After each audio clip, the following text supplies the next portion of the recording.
Almost forgot to hit record. I just wanted to remind you guys that you do have the opportunity to go again this weekend. Saturday was tough. All of my poor agents woke up Saturday with all that rain and went, "Oh, y'all know what rain means for an open house?" I'm just going to go ahead and tell you guys right now. You know what rain means for an open house? Yeah. So Saturday was kind of a bust as far as attendees go, but Sunday were more. And of course, hopefully this weekend will be nice. So if you're interested, again, I just put the link in the chat, or you can just Google Winston-Salem Parade of Homes. If you're not in Winston-Salem, then you can Google wherever you are, Parade of Homes. I don't know if your area does one or not, but it might be worth checking out. So that's again this weekend, and you guys have the link in the chat. I have hit record, right? Okay, I think so. Okay. Yeah, yes, you did. Yeah, I did. Okay, thank you. Short-term memory, I'm telling you. Okay, so that's that. We need to start today, good morning, with talking about the process to apply to get your license. I can, Leslie. The process to apply to get your license and the process to apply to sit for your state exam. And all of that information can be found if you look in the online learning system under the welcome section. And under the welcome section, one of the tools we have down here is the Real Estate Licensing in North Carolina booklet, also referred to as RELINC. You guys also got this in the email from Lane when you signed up for this class. I don't know if what she sent you was current or not, but what I do know is the current will always be in the online learning system. So right now, the current is March 2023. If you have your hands, for whatever reason, on an older version, please just disregard that and look at this. So this discussion that we're getting ready to have on this process is going to be on this booklet. Now, I also have PowerPoints, and we'll go through that. And the PowerPoints are also available under our Julie folder. So this booklet, again, you guys, it answers the question, yay, I passed my end of class exam. Now what do I do? And that's where this booklet picks up. So once you get your certificate of completion, once you get through this class, then this book picks up. Understand a couple things going into this. Once you pass your pre-licensing course, you leave the hands of that real estate school and you enter the hands of the real estate commission. So this is their booklet. This is their process to get your license. Everybody with me so far? Lane and I get a cajillion phone calls on this, and we're happy to help, always happy to help. But do you know where Lane and I get the answers to your questions about your application process? Right here. This is not Carolina School. This is from the Real Estate Commission, and this is what they provide to all candidates across the state. So we're going to take a few minutes and go through this. Please understand as well, you guys, this conversation is about the application process in your state exam. This conversation is not about the end of class exam. So let's keep those separate. I will, if we have time, I will try to open questions for our end of class exam when we're done, but we all need to focus on the end of, or the state exam and the application. I need you guys to look this booklet over because not only does it walk you through the process, but there's also some good stuff in here that could be candidates for test questions. Some of this stuff will come from License Law and Commission Rule when we meet that material near the end. But this is also another tool that you guys have that could get you a couple extra points. So use this booklet for multiple purposes. Use it to get you through this class. Use it to get you into your state exam. The first thing that this booklet does is it tells us, and this is a good reminder for us, we saw this in Unit 8, but it tells us the requirements that a North Carolina real estate license requirement. And all three of these activities are required to have a license in North Carolina. So if you're engaging in the transfer of real property for others for any form of compensation, all three activities require a license. Remember when we talk about the transfer of real property, that's where we can remember our LLBs. So list, lease, buy, exchange, auction, negotiate, and sell real property for others, meaning your name is not on the deed. If your name is not on the deed, you're doing it for others. And for any form of compensation, usually that comes in the form of commission or a referral fee. But remember, compensation is anything of value. So all three activities are required, reminded of this. North Carolina is a brokerage state, which means we're all brokers. We have different classifications of our brokerage licenses, but we're all brokers. Some states will allow you to become a sales associate, work for a little while, and then graduate to become a broker. North Carolina, we just skip that sales associate mess and jump right into the brokerage. So we skip that first piece. But we're all brokers because in North Carolina, you do not come in as a sales associate. Because in North Carolina, you come in as a broker. The commission's response to that for new licensees, called provisional brokers, is to require you to take 90 hours of post-licensing. So once you get your license, you'll be on provisional status. I call you guys my broker with training wheels. As a provisional broker, you can ride your bike, but you can't do it without your training wheels. As a provisional broker, to affiliate your license, to activate your license, you must affiliate with a firm. Otherwise, it'll remain inactive until you finish post. And guys, there's no wrong way to do that. I get questions all the time. What should I do first? Should I activate and then take post? Or should I stay inactive and then take post? No wrong way to do that. Just depends on your agenda and how ready you're ready to go. Once you drop that provisional status, you drop the provisional status by completing the 90 hours post-licensing. So once you finish post, you drop the provisional status, and you are just a broker, also referred to as a full broker. A full broker could go out on their own. A full broker could choose to remain affiliated with a firm. Full brokers have choices because you drop that provisional status, thus you drop your training wheels. At some point in your career, you may want to be the boss. Let's go ahead and call you the broker in charge. Each firm has to have a designated broker in charge. Let me rephrase that. Each office location has to have a designated broker in charge. So if there's 5 office locations within the firm, how many BICs do we need?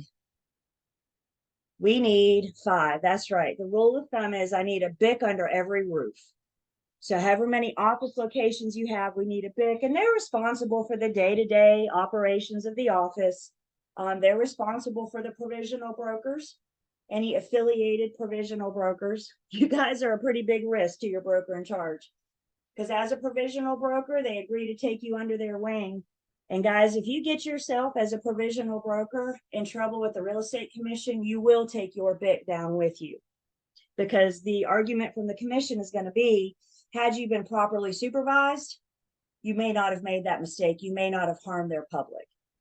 Once you drop that provisional status, if you get yourself in trouble as a full broker, you may or may not take your BIC down. It just depends on what the violation is. Another license category we have, the firm has to be licensed as well. So each firm has its own license that has to be renewed every year. We'll talk briefly about that renewal process now, and then we'll make sure we talk about that when we get to license law and commission rule. So just understanding the different license categories that North Carolina offers. To get a license, there's certain qualifications. This is on page 4 to 5 of the booklet. So you have to be at least 18 or older to get licensed. You can be 17 to take pre-licensing. But you have to be at least 18 to get your license, a U.S. citizen with a social security number. You have to satisfy the education requirements. We are getting ready to learn that you are in the throes of step 1 of those education requires, whether you knew it or not, but you've already started the process to get your license by being in pre-licensing. Just FYI, satisfying education requirements. Sometimes we have active licensees from another state that wants to get their license in North Carolina. So they may be able to avoid pre-licensing, just jump right into post or go take their state exam. So if you know somebody that's actively licensed in another state and they want to know how they get licensed in North Carolina, send them to the RELINC booklet. Once you get licensed in North Carolina, you may want to get licensed in another state. I do not know the requirements to get licensed in that state. So if you're interested, just reach out to that state's real estate commission. So you satisfied whatever education requirements. You have to submit your application, which is what we're talking about. You got to pass that two-part state exam. There's a national section and then a state section that we're talking about. And then you have to prove to the commission that you have the requisite character for licensure. They want to make sure, they want to make sure that you have good character, that your character is in good standing. Who can remind me the real estate commission's number one purpose? Protect the public. To protect the public from who? From us. From me, from us, from brokers. Isn't that funny? So keep that in mind, you guys, especially as you prepare for this final exam and your state exam. I know this process is tedious, and I know it seems some of you feel like it's, well, we'll just stick with tedious, but it is a process for a reason. And part of what you're doing with the application is proving to the commission that you have good character for them to issue you a license so you can work with their public. I will show you when we get done where you could all start your application today, this afternoon, if you wanted to. So I'll show you where you can get that started. So make a note in the booklet, starting on page 7, they walk you through the application process step by step. And understand this is a process. And you have to go in order. You can't skip around. You have to go in order of the process. So the first step is what you guys are in the throes of. The first step says you complete this course, and upon satisfactory completion of the course, whatever your pre-licensing course is, you will receive a certificate of completion. For Carolina School of Real Estate, in order to receive the certificate of completion, you have to meet the attendance requirement. Who can remember remind me how many hours you're allowed to miss? 15. No more than, that's right, no more than 15. So you meet the attendance requirement. You attempt the midterm. I'm not looking for pass or fail. Attempt. I'll remind you the midterm in just a second. And then the third piece is to pass the end of class exam. Upon successful completion of those, you will get a certificate of completion from Lane. Your certificate of completion, this is important, is good for 3 years. So once you pass pre-licensing, you have 3 years to pass your state exam. Please, please do not wait 3 years. Y'all know what's going to happen to all that information that you learned today. You know where it's going to be 3 years from now or a year from now? Is going to be sucked out there in the universe somewhere, isn't it? So you have that time, yes. And I think that's good because sometimes life happens after class. But remember, you guys, once we are done, once you get your certificate of completion and we are done, you have got to keep going until you get through that state exam. So hopefully we're forming good study habits and we'll have the ability to keep studying until we get to the end, whether it takes you 10 days or whether it takes you 2.5 years. You've got to keep this information going. So certificate of completion is good for 3 years. That's step 1. You're in the throes of it. Once you get the certificate of completion, then you can submit your application. Again, I will show you in just 1 second where you can go start looking at your application. You can start filling it in right now. You cannot submit it, though, until you get your certificate of completion. So you pass this class, you pass the final exam, and then you submit your application. Then the real estate commission is going to process your application. This is probably where Elaine and I get the most phone calls. I have submitted my application. Now what do? Well, now you patiently wait for the real estate commission to process your application. Once they process your application, upon approval, Then the Real Estate Commission will send you a notice of exam eligibility. I need you guys to be patient between steps 3 and 4. I also need you to read all communications you get from the Real Estate Commission. It's been my experience, everything you need to know is in that communication. So you submit your application and then you wait 2 to 3 days for them to approve your application and send you your notice of exam eligibility. Your notice of exam eligibility is good for 6 months. So your certificate of completion is good for how long? You can show me. How long? 3 years. Your notice of exam eligibility is good for 6 months. Once you get this notice of exam eligibility, you have 6 months to pass both sections. Failure to pass both sections within 6 months means you start over, not the whole way over, but you go back to the application process. So each notice of exam eligibility is good for 6 months.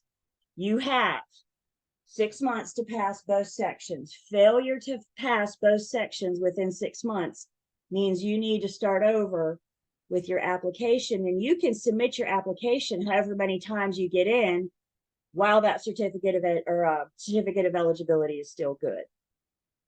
Certificate of completion. So we got 2 different things coming at you. Certificate of completion from Lane for 3 years. And then upon approval of your application, you will get the notice of exam eligibility. So again, you guys, don't submit your application until you're ready to go. Because as soon as you receive this notice of exam eligibility, your 6-month clock starts, whether you're still studying or you want to take it in 3 months or whatever. There are no extensions to this. 6 months, period. The recommendation is you don't submit your application until you're ready, because that clock starts ticking. So you receive your notice of exam eligibility, and then you contact the testing center to schedule your exam. Again, they will provide instructions. They will provide detailed instructions on how to contact them. There's different locations all over the state. We will see that in just a second further along in the booklet. Right now, the testing center is called PSI.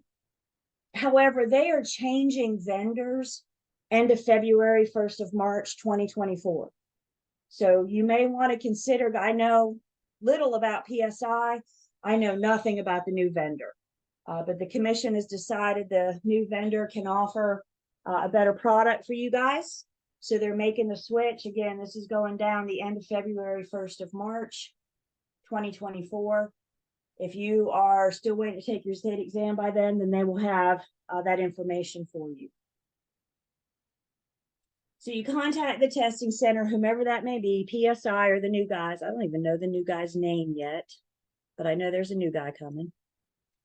And then from here, you go take your test. And we got 2 choices. You either go and you pass both sections the first time. Yay! There's a national section and there's a state section. I need you to pass both. So you go and you pass both sections the first time, or you don't. This is what's going to happen when you go take your test. We will learn in just a minute that every time you go to the testing center, it costs money.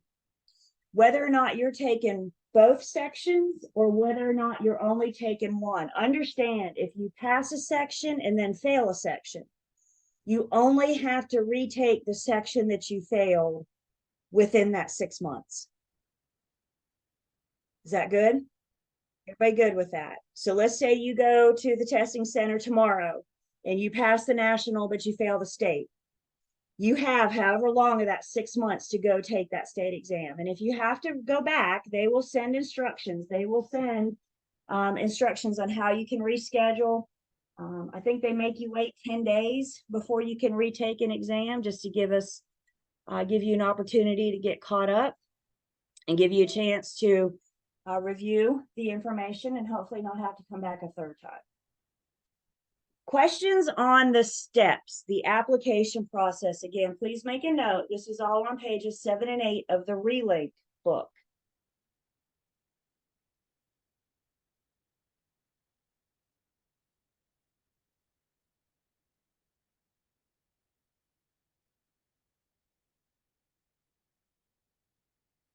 Good morning. Part of your application process that you will see when you start completing your application is you will have to order a criminal record report. So they're going to order a criminal background check. You guys could order this thing today if you want to. I do not recommend it though, because as with your notice of exam eligibility, your background check is only good for 6 months.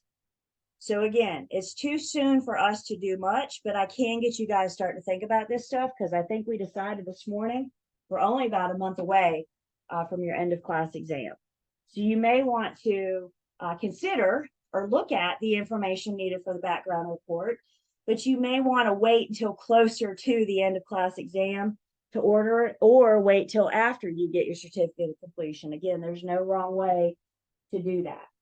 So ordering your background check is part of the application process. The report's going to gather past criminal offenses, misdemeanors and felonies is what they're looking for. This could include serious traffic offenses.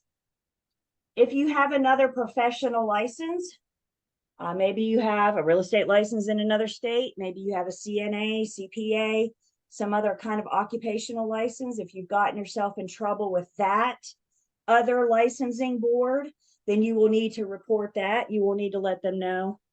And if you have any liens or unpaid judgments, you are going to be asked to report that as well.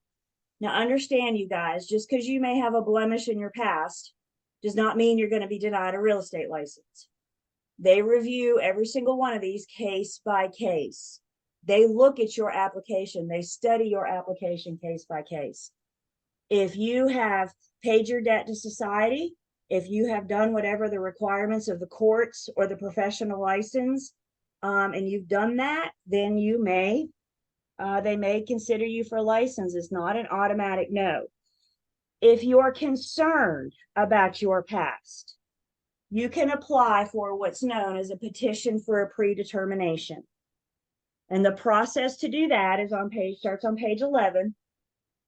And all this is you're asking the commission, based on my criminal offense, based on my background check, just on this alone, not on my character and not on me passing the end of class exam, just on this criminal offense, would you consider me for a license? So if you have concerns, you may want to make a note to check on page 11. Please don't call Lane and I and tell us what you did. We have no control over this. We have no control over this whatsoever. This is up for the commission to determine. So if you call us and spill your beans and tell us what you did, all we're going to have to say is petition for predetermination or submit your application and see what they say. Background check. What else about background check?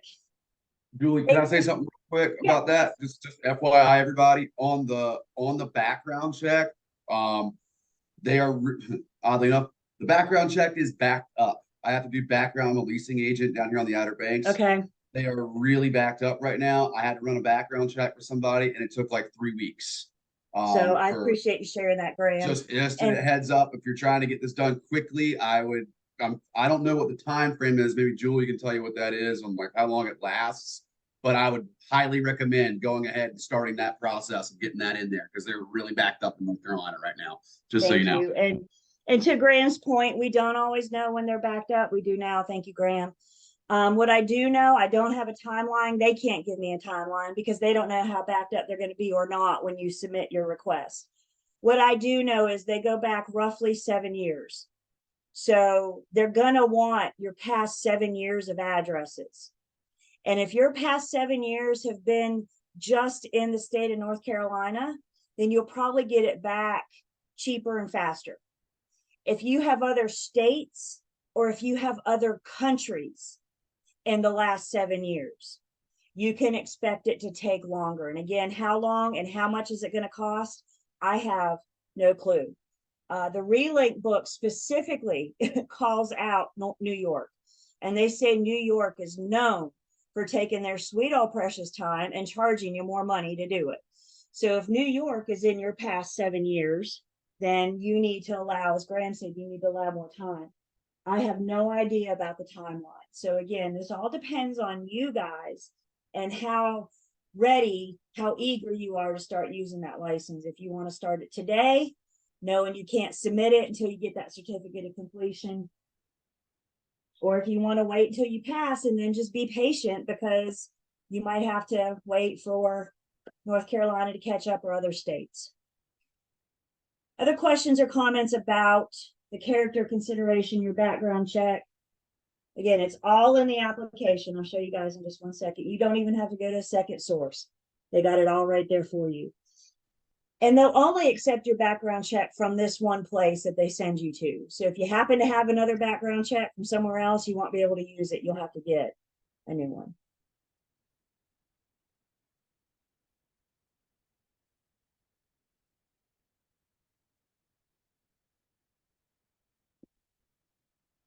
So we've proved to the commission that we have good character. We've submitted our application. They've approved our application. They sent us the notice of exam eligibility. So now one of those steps, specifically step 5, is to contact the testing service. Right now it's PSI Services LLC. Again, that's getting ready to change, and the February 1st of March. You have 2 sections. There's the national section and there's a state section. They're taken as 2 different, they're treated as 2 different tests. So you have to pass the national section and you have to pass the state section. Once you pass both sections, then you'll be issued a license. I'll talk more about that in a second. On your test, this says 80 plus questions and 40 plus questions. Your state exam gives you what I refer to as test the test questions. So you'll have 3 or 5 questions on your state exam that won't count for or against you. You'll never know that they are test the test questions. What you're doing is vetting test questions for future test takers. Past test takers vetted the questions for you guys. They're constantly writing new questions, putting in new material, and they got to vet them first. So 80 will count, 40 will count, but you're going to see more than that because you have those test the test questions. So you got to pass both sections within your 6-month application period. Also in the RELINC book, I think this is one of the more valuable tools that we have to offer you. On pages 16 and 17 of the RELINC book, it gives you the breakdown of how many questions you can expect to see per topic. Now, this is just a screenshot. If you look on pages 16 and 17, it'll take you the whole way down on agency, contracts, financing, which is where we're heading, math, all that good stuff. So you can use this as your guide to help you know where to study. I can't guarantee that my test has the exact same numbers, but I can tell you the weight is the same. So when you look at this, you're going to see that there's a lot of questions on agency and contracts for the state exam. You know what you can expect to see a lot of on my exam? Agency and contracts. Okay, so the weight is the same. I'm not going to tell you the numbers are the same, but the weight is the same. So again, you can use this to your advantage now to help you focus your study time. The topics that you see here are the topics per the syllabus. So remember, we go in order the syllabus, partly because that's what the commission provides us, but that way we're all speaking the same language as the syllabus. So remember, to applying for and scheduling your exam, before you can contact PSI, before the testing center knows you exist, you have got to receive this notice of exam eligibility from the Real Estate Commission. They will submit your information to PSI, so PSI and you can be in contact to schedule your exam. Is everybody good with this? You submit your application, and then I need you to be patient for a couple, 2 or 3 days until you get this notice of exam eligibility.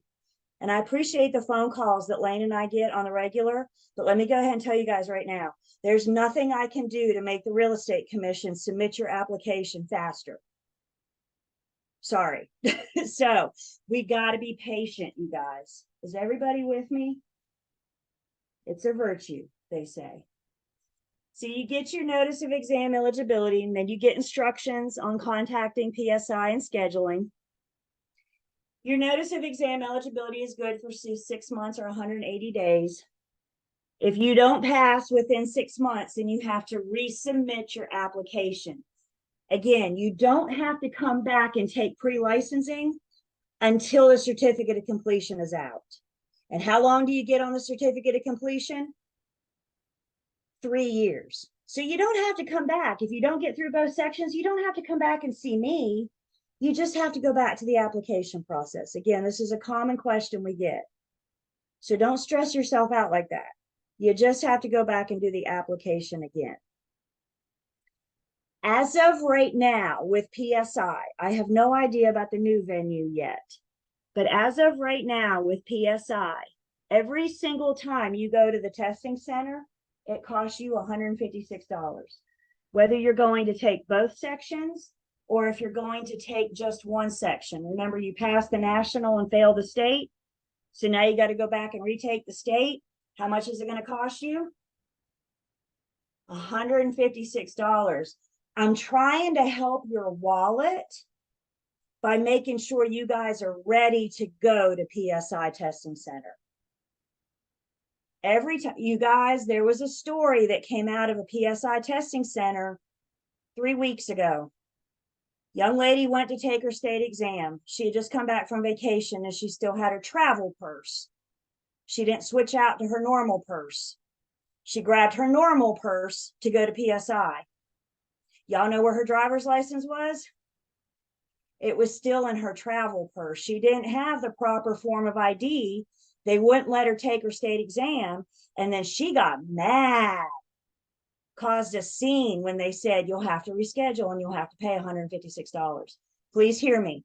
Every time you walk in that door, for whatever reason, you have got to pay $156.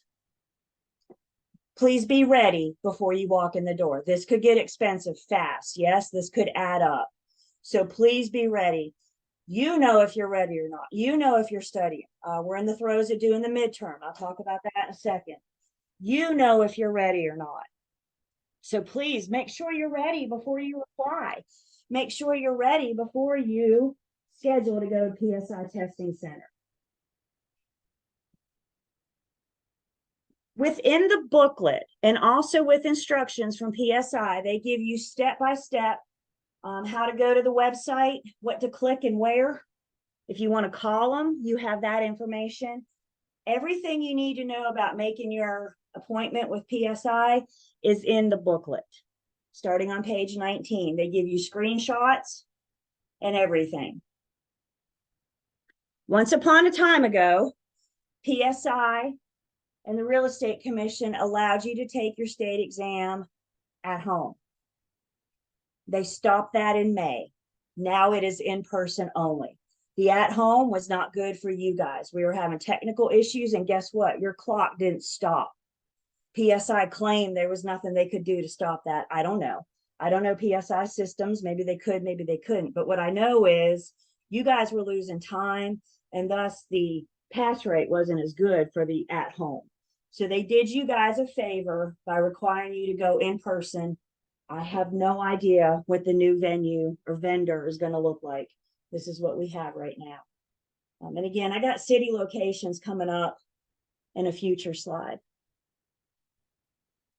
Some of you may require special accommodations. PSI absolutely will be willing to work with you. You got to give them notice though. So if you require special accommodations, look at page 25.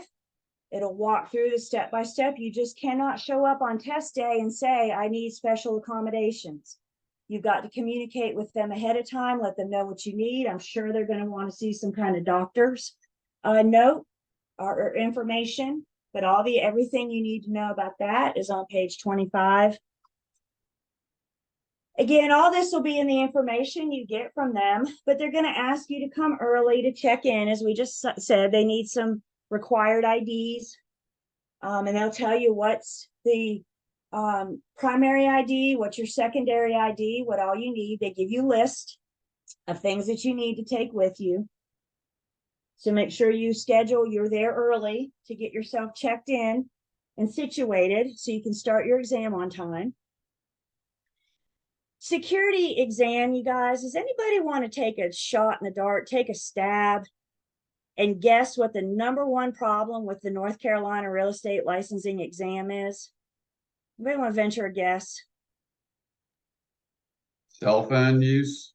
Cheating? No, they make you put that in a little locker. So everything on your person, they're going to ask you to lock up. So they took care of that. That was a problem. They took care of it. Water bottles? I don't know if they let you have a water bottle or not. I'm not sure. I hope so, but I'm not sure. Yeah, I'm glad that you guys can't get this. Y'all want to know the Bathroom breaks, maybe? Please I feel like they tell me don't it's let you not get up. guns. Just Say it cheat? again? I would say cheating. I Cheating. just heard it. Yeah, The that's what I said. #1 cheating. problem they have, you guys, we're adults, but let's have this conversation. Don't cheat. If they catch you cheating or attempting to cheat on the state exam, if Lane or I catch you trying to cheat on our end of class exam, we've got to report it to the commission for them to take that into consideration with your character. If you're caught cheating, what does that say about your character? You don't have it. Exactly. You may be denied a license if you're caught cheating in any way. And by yes, that does apply to mine and Lane's exam as well. We'll talk about that. These exams are confidential, you guys. There's what, 24 questions for agency, I think, give or take. There's probably 1,000 agency questions in the test bank. And every time you sit down to take an exam, it beep, boop, boop, and it randomly generates an exam just for you. So you're not going to see the exact same exam every time you go. The other reason they do this is to help eliminate cheating. If they randomly select questions, then it stops me from running out the parking lot and telling you what's on the exam. They say, and again, Lane and I have the exact same policy for our exam as well. We can't discuss these end of class exams and the state exam. You cannot talk about it with anybody. You can't talk about it with Lane and I. This is a confidential, secure exam. There was an entire study group taken down earlier this year. Somehow they all got their hands on the information, and there were 20 of them. This brand new license faced disciplinary action. Don't start that way. They took down a whole study group, y'all. I don't know how they found out. Guess what? It doesn't matter how, if they catch you. So can we all agree? Today's class is brought to you by the letter C, as in no cheating. So everybody, take all that energy you're going to use to figure out how to cheat and use it to study. Use it to learn the material so you can get through it. Fair enough? They're on to you. This may be your first time going to PSI Testing Center, but they're on to you. They're watching. FYI, if they do catch you cheating and it goes on there, I had a friend that got caught cheating, and part of the character thing, apparently she was allowed to take the test again, but they wouldn't let her take the state and the national exam. It took her there was a 3-year something or other until she was allowed to take to get her license again. So it's not worth it, is it, Graham? It's not Especially worth if you it. think you're going to start in real estate and then you find out you can't do nothing until 2027 because you cheated today. So I don't think it's worth it. I can't make that decision for you guys. But to Graham's point, if caught, and that sounds like an end of class exam, they didn't even make it to PSI yet. So if they catch you, if we catch you, we got a problem. We need to address it. The state exam, each section is timed. You get 2.5 hours for the national section. You get 1.5 hours for the state section. Once a section starts, your clock does not stop. However, you get a break in between each section. So the recommendation is you plan on taking your restroom break between each section. I think this is good advice because, one, it'll give you a minute to clear your brain, wipe things out to help prepare you for that state exam section. If you need to get up during the test, during each section, your clock keeps ticking. Before you begin, PSI will offer you a tutorial on their system. It takes about 15 minutes, I think 10 or 15 minutes, and it walks you through navigating the system, how you can use it, how you can skip and bookmark and all those good things that we're learning to do on Class Marker for the midterm. I recommend watching the tutorial. It does not count against your time, but it may help ease you into it and allow you to see how the program works so you can alleviate that fear, that concern. So back to our options. Option number one, let's all shoot for this. The first time you go to PSI, guess what? Yay, you pass within 5 to 10 days, 7 to 10 days, 5 to 7, 10 days, whatever. You will receive in the mail your brand new real estate license. I suggest you go get a frame. Y'all worked hard for this. Go to Hobby Lobby. Y'all know how Hobby Lobby works. If it's not on sale this week, they'll be on sale next week, you know? So go get you a nice frame and hang it up. You see mine right there. I have my license up because dang it, I worked hard for that. So go ahead and get you a frame. So do you know if you passed when you leave? Oh yeah, right away. Same thing with Okay. us. You hit submit. It says, are you sure? You say, yep. And Okay. boom, there it is. Or isn't, but there it is right there in front of you. So you pass both sections your first time in, or you don't. If you pass one section, you only have to retake the section that you failed.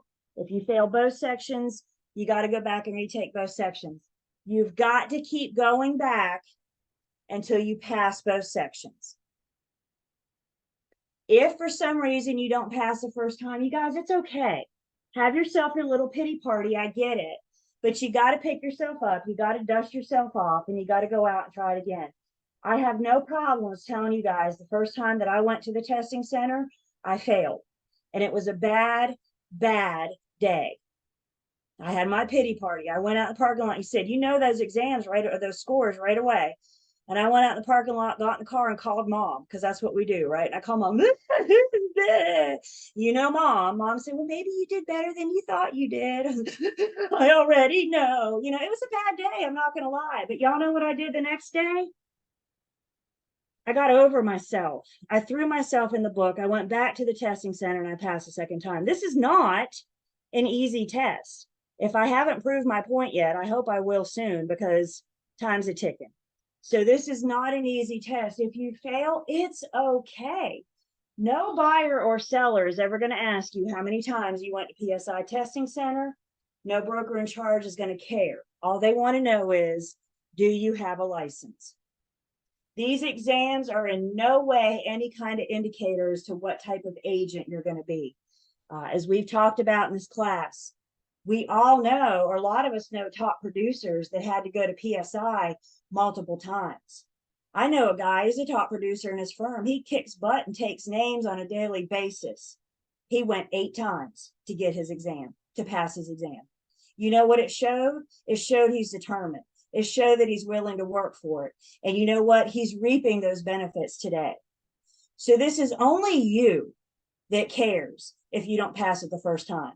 And have your pity party. I'm all about it. But you've got to get over yourself, pick yourself up, dust yourself off, and go try it again.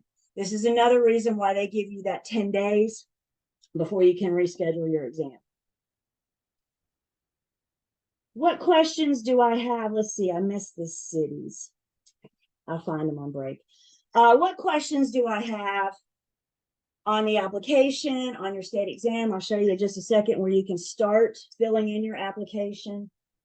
So Julie, it's the national section and then the state section. That's how it all comes to you. Okay. Yep. So it's a state exam. That's confusing. I know. It's a state exam that consists of 2 sections. One of those sections being a state section. So of your state exam, you got a state section. I would kind of wish they would have called it something else, but if you fail both, how many times can you retake? As many times as you can within that 6 months period. So they make you wait 10 days. You can schedule it. You fail today, you can schedule it tomorrow for 10 days. So as many times as you can get in is as many times as you can go. Remember, $156 every time you walk in the door. Um, somebody asked, is there a limit, the 6-month period before you have to resubmit your application? No. So notice of exam eligibility is good for 6 months. If that runs out, you submit your application for another 6 months. You don't have to retake the class until your certificate of completion has run out. Certificate of completion is good for how long? 3 years. Y'all, please don't wait 3 years. First off, you're going to forget everything. But second off, I promise, license law and commission rule will change. Something will change between now and 3 years from now. It just is what it is. You will always be tested on the current. No matter how long you wait, you will always be tested on the current. With that being said, the online learning system that we have through Carolina School of Real Estate, you guys have access to the online learning system for 4 months after you leave this class. If you need it for more than 4 months, just reach out to Lane or I. We're happy to extend it if we know. If we don't know, I can't extend it. Everybody with me? So if you need it for more than 4 months, if you're still studying, if you want the current forms and the current information, just let us know. Reach out and we'll be happy to extend it. Julie, I had one more question. Mm-hmm.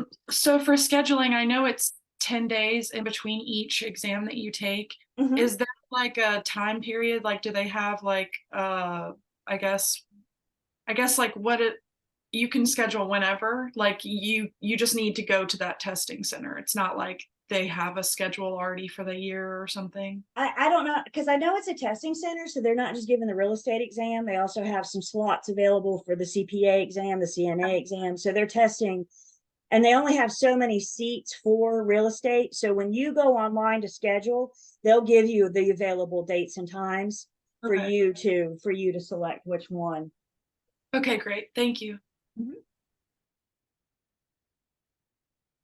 Do they offer different times of day, or is it like always the morning? I believe, I mean, I've heard of students taking it at evening. I've heard of students going on the weekend. It may depend on your location, Okay. but I do know they're pretty accommodating with schedules. Okay.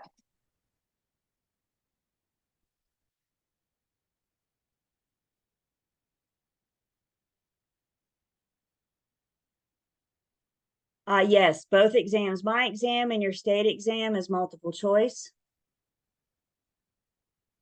I'm looking for the.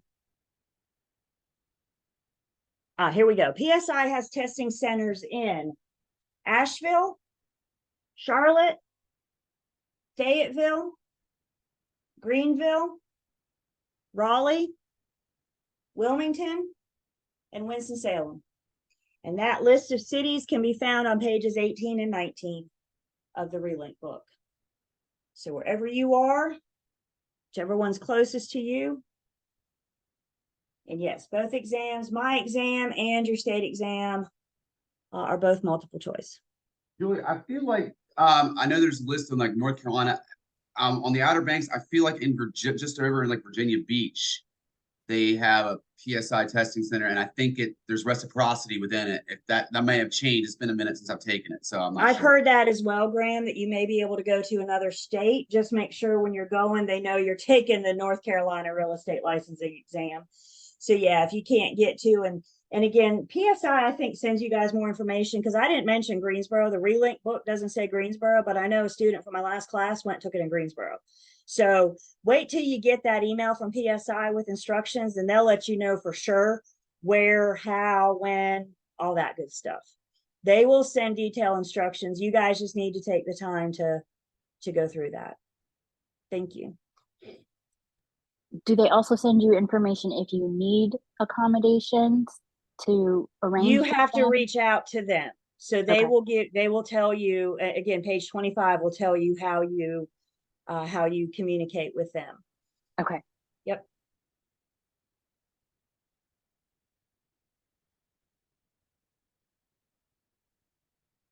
A lot of the same rules of your state exam apply for our end of class exam. End of class exam is 112 questions. 112 questions. You get 4 hours. You got to get a 75%. Remember, if you don't make a 75% on the first try, then you are eligible for the retake. If you make at least a 50%, there it is. If you make at least a 50%, but you don't pass, then you are eligible for the retake, and our retake exam is scheduled on November 18th. If you are eligible for the retake, Lane will be in touch.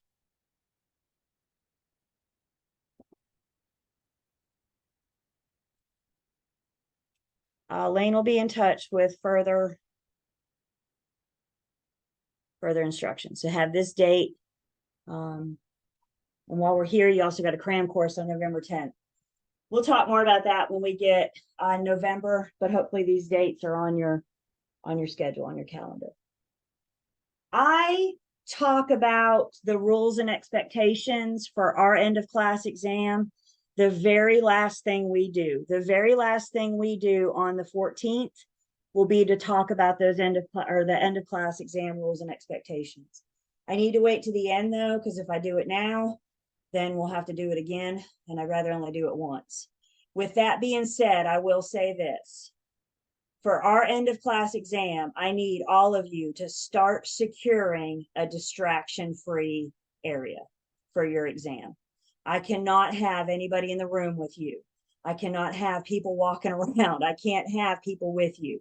So I'm giving you guys the opportunity to find and secure that distraction-free zone for you to take our end of class exam. For our exam, I'll just say this, we'll log on to Zoom like we always do. However, I won't be sharing my screen. So you guys will take the exam on class marker. Myself and whomever is helping me that day will watch you guys take the exam. So we'll log on to Zoom just so I can see you. But again, more on that. That's the very last thing we talk about on the 14th. Miss Julie? Yes. So you mentioned something about a week or so ago, the unit 7, 8, 9, and 10. I just want to make sure that's the unit that's going to be heavily tested. Correct. Okay. Also, as a reminder, you guys, I got a little bit more to say after break, but I want to watch our time too. We are in the throes of the midterm. If you've not done the midterm yet, please remember you have until Wednesday night. You got 2 more days. Don't do it now. We're in class. I would consider that a distraction. So you have after class this afternoon, this evening, and you have all day tomorrow. Failure to attempt the midterm means you're not eligible for the end of class exam. I'm not looking for pass or fail. We're just looking that you try. So if you haven't done the midterm yet, you got today, after class, you got tomorrow. If I don't have your results, you're not eligible for the end of class exam. So what I mean by mandatory midterm. Just do mine, correct? You're in Julie's class. Questions on the midterm? It's 2 hours long, Hmm? the midterm. I think it's 2 hours. Okay. I think it's 2. Yeah, I got head bobs. Yep. It's been a while since I've taken the midterm. But yeah, you get 2 hours. I think it's 55 questions. Again, you guys, we're not looking for pass or fail. We're just looking that you try. If you haven't done the midterm yet, can I get a thumbs up that you hear what I'm saying? You acknowledge. Awesome. Questions? Sweet. Again, don't do it during class. That's a distraction. We're getting ready to get into financing. Y'all don't want to be distracted during financing because you know what are missed test questions? Financing. So I got a little bit more to say in the RELINC book. And we're going to wrap this up and get going on financing. But let's go ahead and take our break. Let's take 10. And I found a new one. It's a race. I'm having too much fun with this.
Yeah.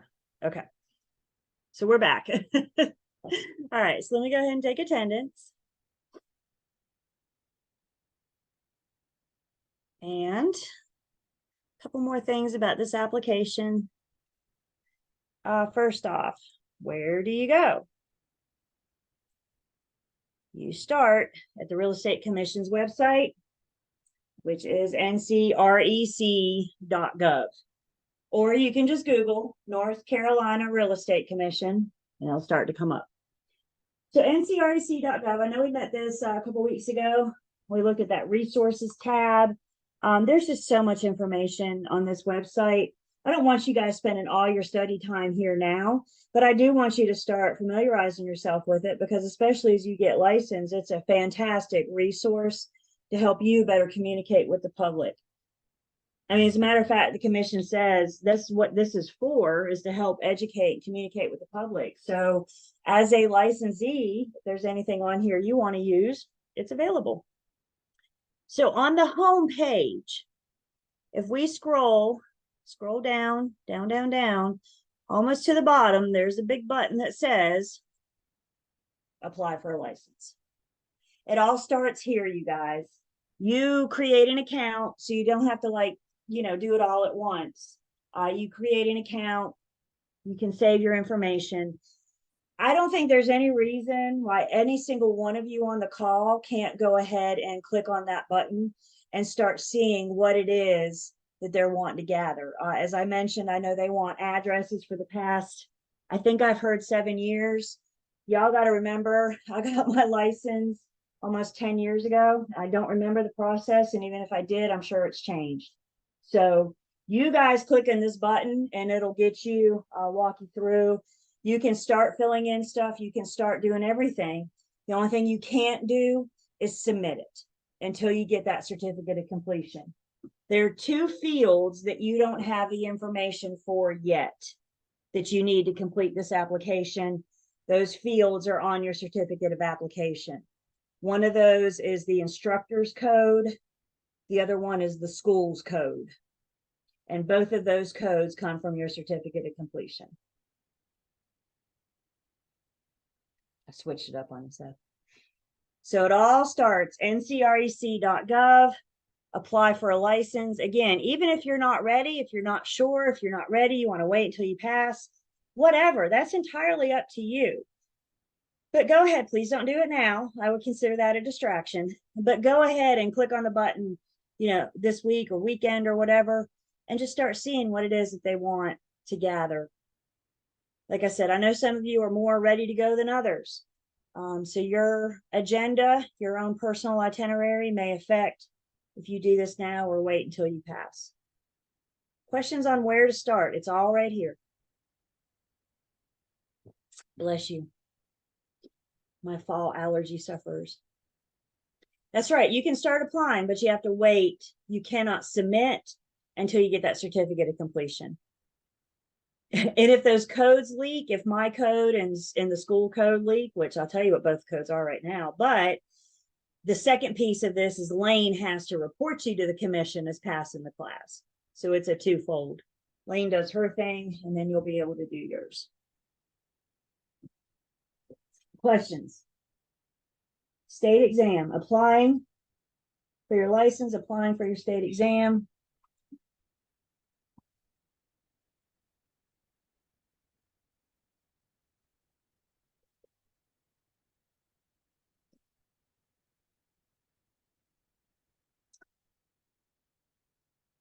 The last piece of the RELINC book, Real Estate Licensing in North Carolina booklet, again, could be test questions. Now, we're just introducing you to this now. We'll talk more about this when we get into our license law and commission rule. So we'll get into the different statuses. As mentioned, as a provisional broker, as a PB, you go to PSI Testing Center, you pass your state exam, congratulations. Here's your license on inactive status that you can't do anything with. Good job. How's that make you feel? So as a provisional broker, how do I activate my license?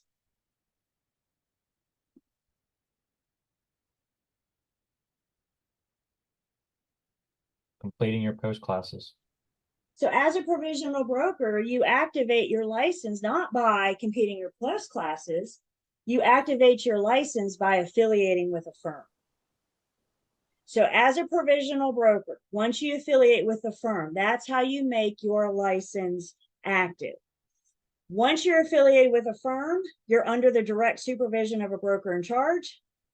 Because you're under that direct supervision of a broker in charge, you have an active license as a PB.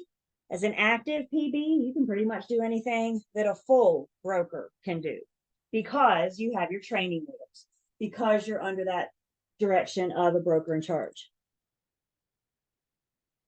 How do you drop that provisional status? How do you remove the P? Post licensing. You got to complete all 3 post licensing courses. So you get 180 months. Yeah, you get a year and a half to complete 90 hours of post licensing. They break it down into 3 30-hour classes. Each post licensing class has an end of course exam. You have to pass all 3 within 6 months to drop the 18 months, year and a half to drop that provisional status. Usually when I teach post licensing, I could take my class and divvy it up into 2 people. Half of the class is inactive, non-affiliated. The other half is active, affiliated. So I say that to say, you guys, there's no wrong way to do that. Some of you are ready to affiliate, you're ready to start working, and that's great. Just don't let that 18 months get away from you. Some of you don't want to affiliate until you complete post licensing. And again, that's fine. There's no wrong way to do that. It's up to you, what best fits you, your wallet, your timeline, all that good stuff. As long as you get it done within 18 months. Failure to do it within 18 months means that your license will be inactive until you get it done. So if you're active and you're in the throes of working with buyers and sellers and your 18-month clock hits, you're going inactive until you do get that post done. So what I say to you is, don't let that time get away from you. Time can do that sometimes, and don't let that time get away from you. Another thing about this booklet that it introduces us to is our renewal process and how we renew our license. To understand a renewal process, first off, we need to understand that the commission does not operate on a calendar year. The commission operates on a physical year. And the commission's physical year is July 1st to June 30th. All licenses expire at 11:59 p.m. on June 30th unless they're renewed. So every year we have to renew our license. And how you renew your license, every year we have to pay a fee. So we renew our license each year. The renewal period is May 15th to June 30th. Last year, the year before that, for how many years, I can't remember, the renewal fee has been $45. So you get a window of 45 days to pay $45. Paying the renewal fee makes your license current. A current license means that you have paid the fee. Failure to pay the fee means your license is expired. So when we talk about renewal, the renewal process, all we are talking about is paying the fee. The renewal process has nothing to do with education. It has nothing to do with post-licensing, continuing education.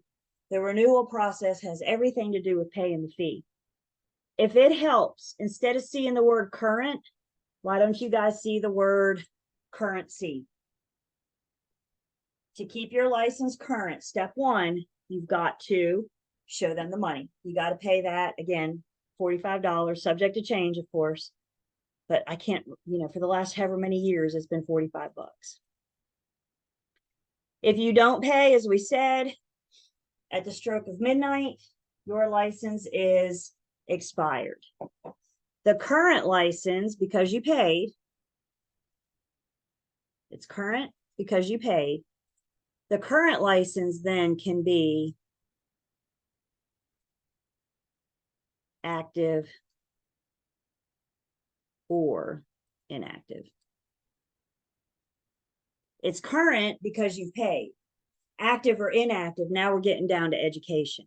If you don't do your CE on time, but you pay the fee, your license will be inactive. If you don't complete post in time, but you pay the fee, then your license will be inactive. When you guys get licensed, part of your application fee is for that renewal or newel, we'll call it. So when you get your license, it's current because you've paid those fees, you're up to date on your money, but it's inactive because as a PB, you have to be affiliated with a firm. So again, more on this in coming in license law and commission rule, just introducing you to current versus expired, and then understanding that a current license can be active or inactive. And the last thing here is talk about post-licensing versus CE or continuing education.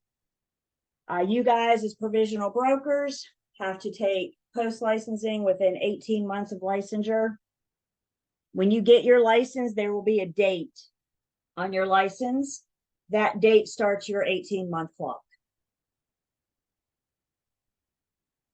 CE, continuing education, all licensees in the state of North Carolina have to do 8 hours a year, whether you're provisional broker, full broker, or broker in charge.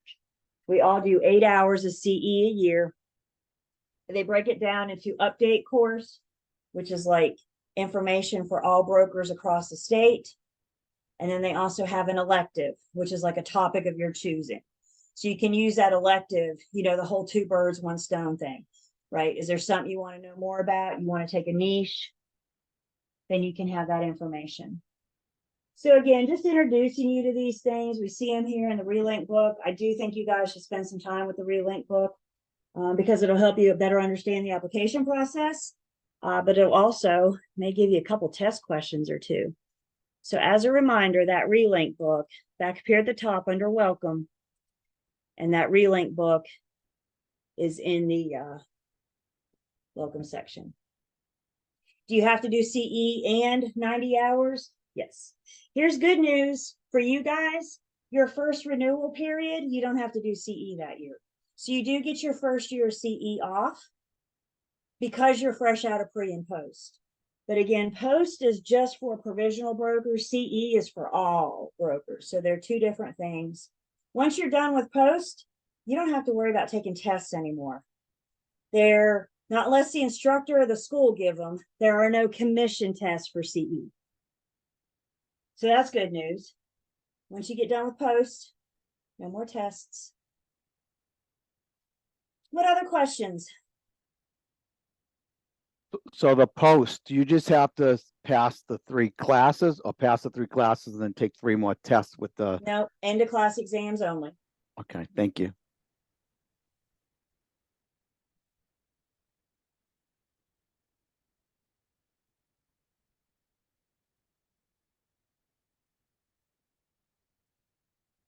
A question comes in, are the test rules for the same post licensing as the end of class test for this course?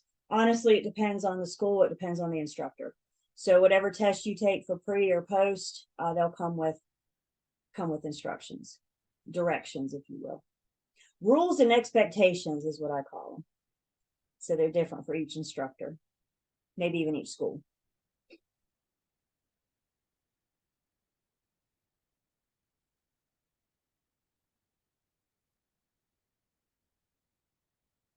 Anything else?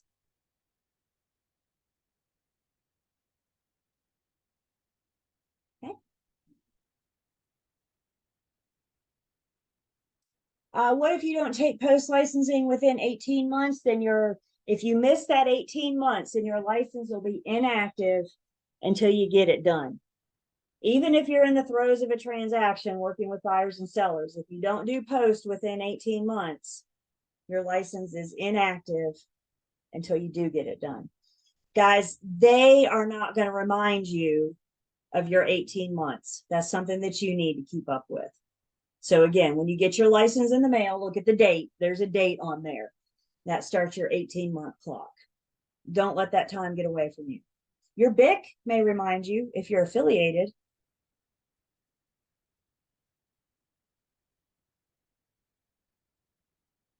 Okay, I need to stop sharing just for 1 second, so bear with me.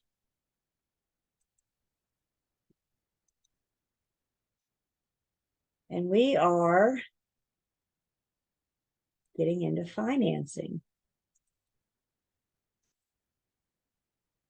So we are starting in Unit 14. My new book people is on page 383. Old book people, you are on 363. It's of my opinion. Well, the truth is, financing generally is a poorly or not as well tested topic as some of the other topics.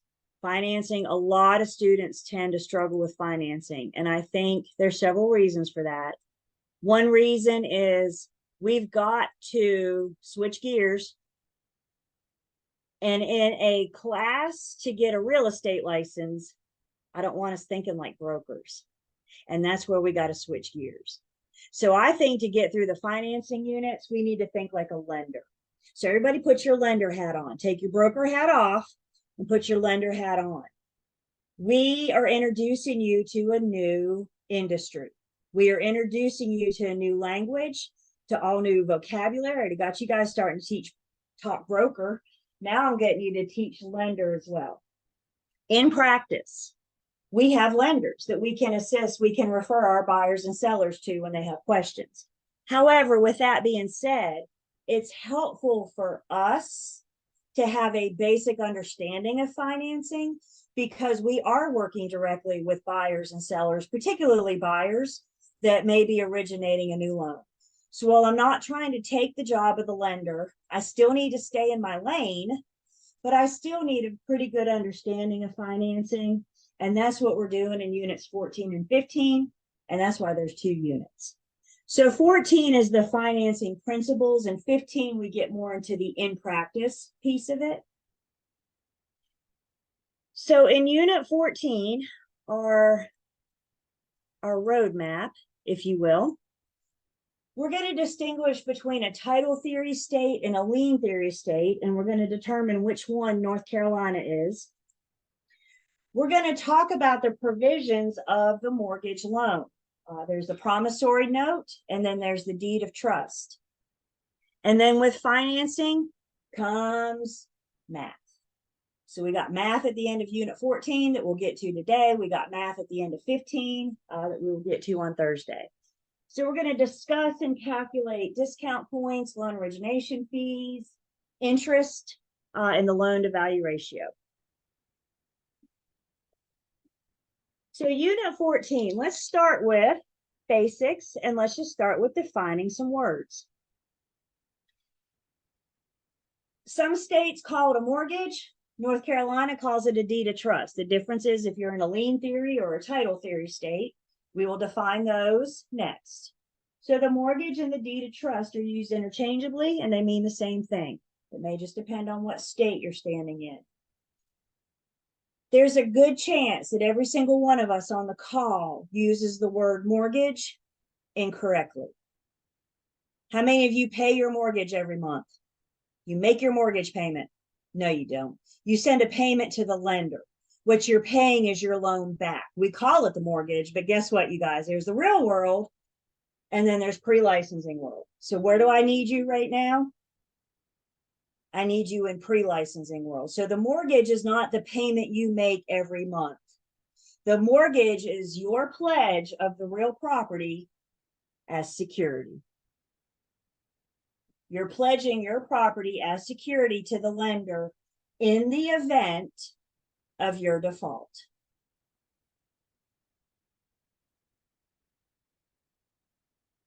The mortgagor is the giver of the security, or the borrower. Borrower, mortgagor, giver. Can we hear that? The mortgagee is the receivee of the mortgage, or the lender. The mortgagor is given the mortgage. to the mortgagee. The borrower is giving the pledge of security to the lender. As long as you're making your payment on time every time, you and the lender are getting along just fine, right? The problem is when you stop making your payment on time every time. That's when the lender may have to act to protect their interests. Please understand, the lender is an investor. Investors use tools to make money. The lender is using money to make money. Lenders get a bad rap, and honestly, I don't understand why. Let's say you want to buy a $100,000 home, and you may or may not have $100,000 laying around. But let's say you don't have $100,000 laying around. Let's say what you have to buy a home is 10% or $10,000. If you're bringing 10%, how much are you asking the lender for? $90,000. $90,000. Who has the bigger interest in this property? The lender. The lender. Lender. I mean, your $10,000 is cute and all, but who has the biggest interest in this property? The lender. They're the ones that are bringing the money. So do they have an interest? Do they have a vested interest in your property? As long as you still owe them money, your only other option, you guys, is come up with $100,000 cash. So we do have choices. You either buy a house with cash or you talk to a lender and their terms, etc.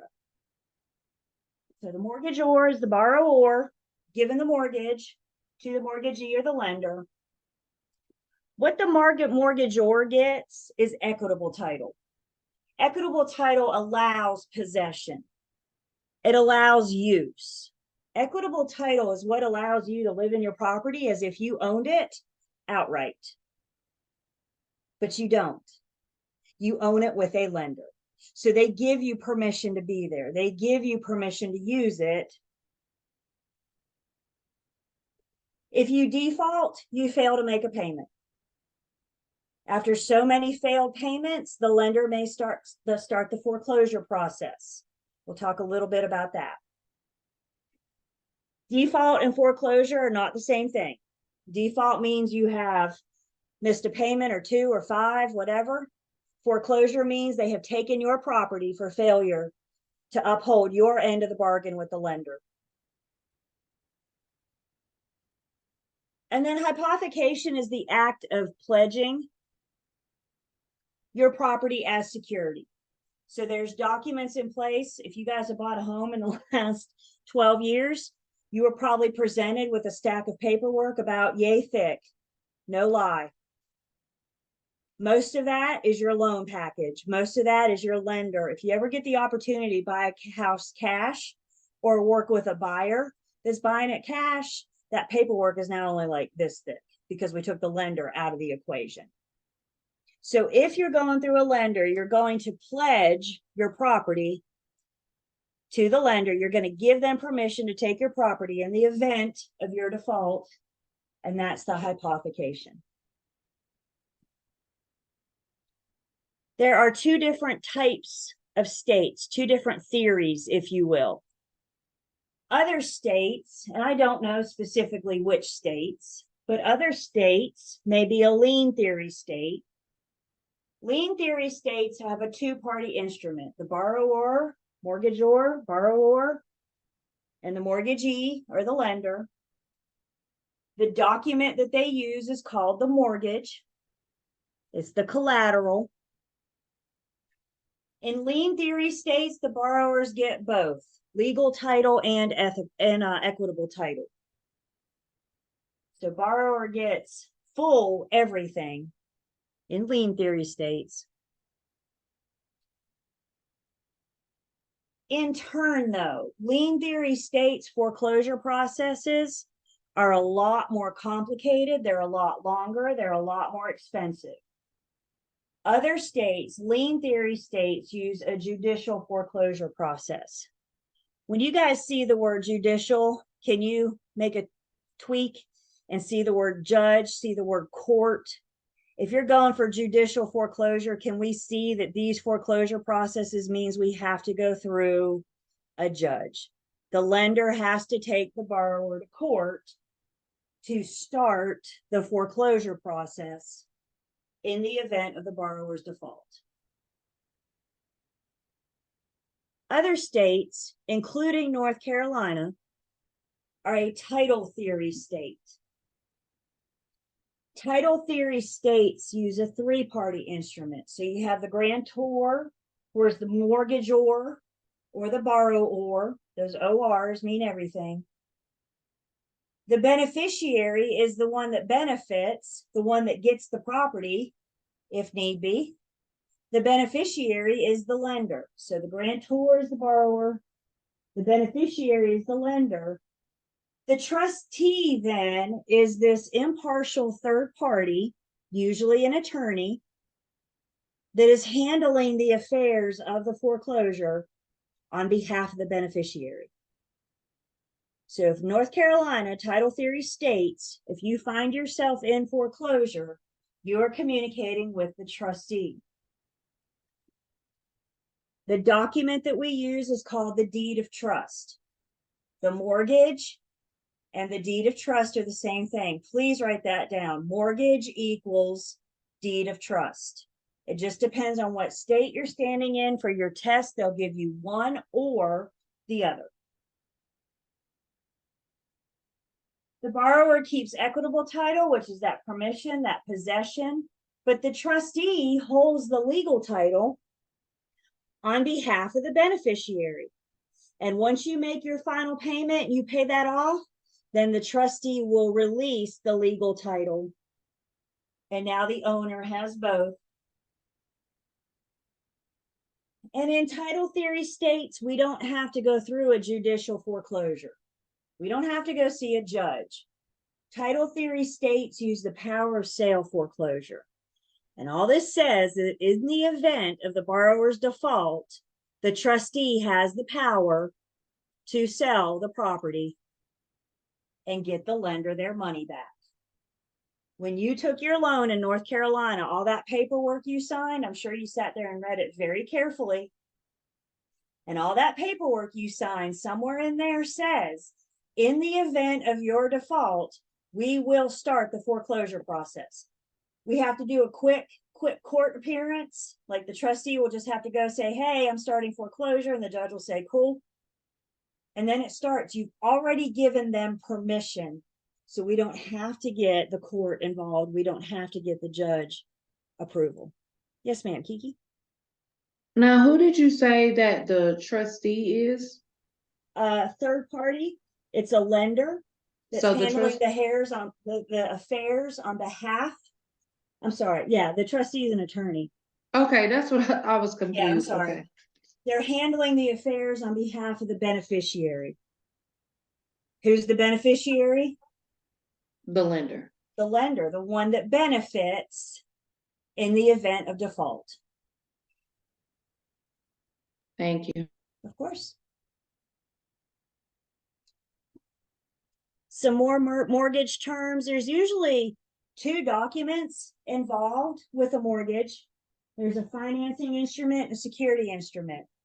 The security instrument is the mortgage, called mortgage in some states, deed of trust in North Carolina. The promissory note is the IOU.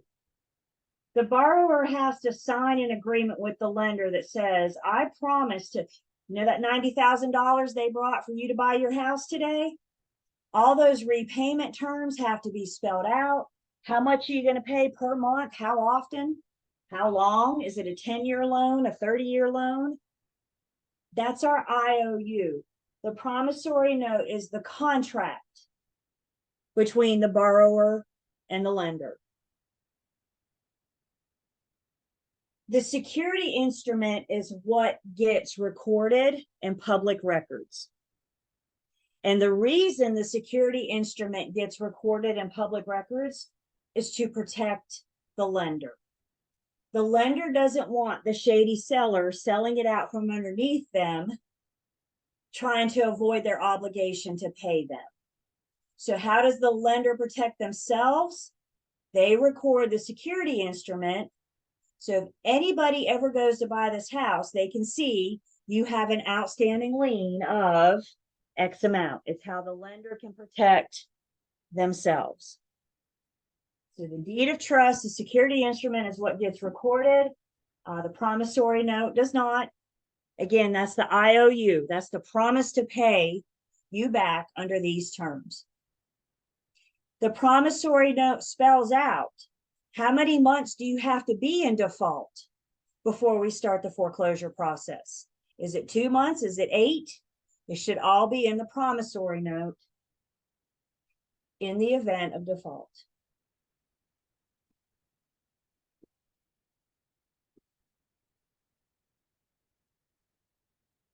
So there's some essential elements, some required ingredients of our deed of trust. New book people, I'm on 386. It doesn't give you bullets on 386. It's like one big run-on. Old book people, you're 366. So you got it in a big run-on paragraph. You also got it in bullet points, whichever you see better. Essential elements. Remember, you guys, these are these required ingredients. Like if the judge gets their hand on a deed of trust and the question to the judge is this valid? The judge is looking for these essential elements to determine the validity, the required ingredients. The security instrument must refer to the promissory note. It must state what it is. It's a security instrument. And when is it going to be used? In the event of default. You make those payments every month on time, every time for 30 years. You never have to worry about this. All of this only comes up in the event of default. The deed of trust is going to have the name of the lender and the borrower. There's our accurate legal description again. It's in writing and signed per the statute of frauds by all parties. It's got to be recorded per the Connor Act. Connor says you have to record. Statute of fraud says you got to put it in writing and signed. And then it's got to be delivered to and accepted by the lender or on their behalf, the trustee. That's evidence of seeing it downtown. And I am so sorry I did not have my chat up. So for those of you wondering why I haven't responded yet, I apologize. So let me go back and see what I got. Question comes in, is it true that you can go online and pay off someone's tax lien? And if they don't pay you back, you get to keep the, yeah, I'm not touching that. That's a call your attorney kind of question. I have no idea about that one. Is the grantor the borrower? Yes. Grantor, borrower, mortgagor. You hear my play on the ors? ORs. Mortgagor, borrower, grantor.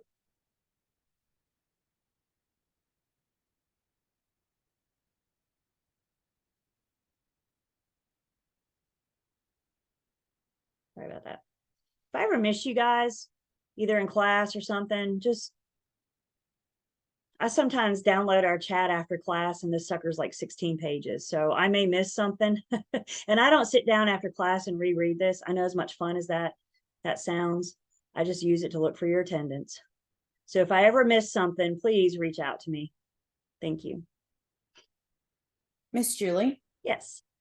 Like as far as the promissory note, does the lender or the people that you borrowed the money from have to record it, in the courthouse?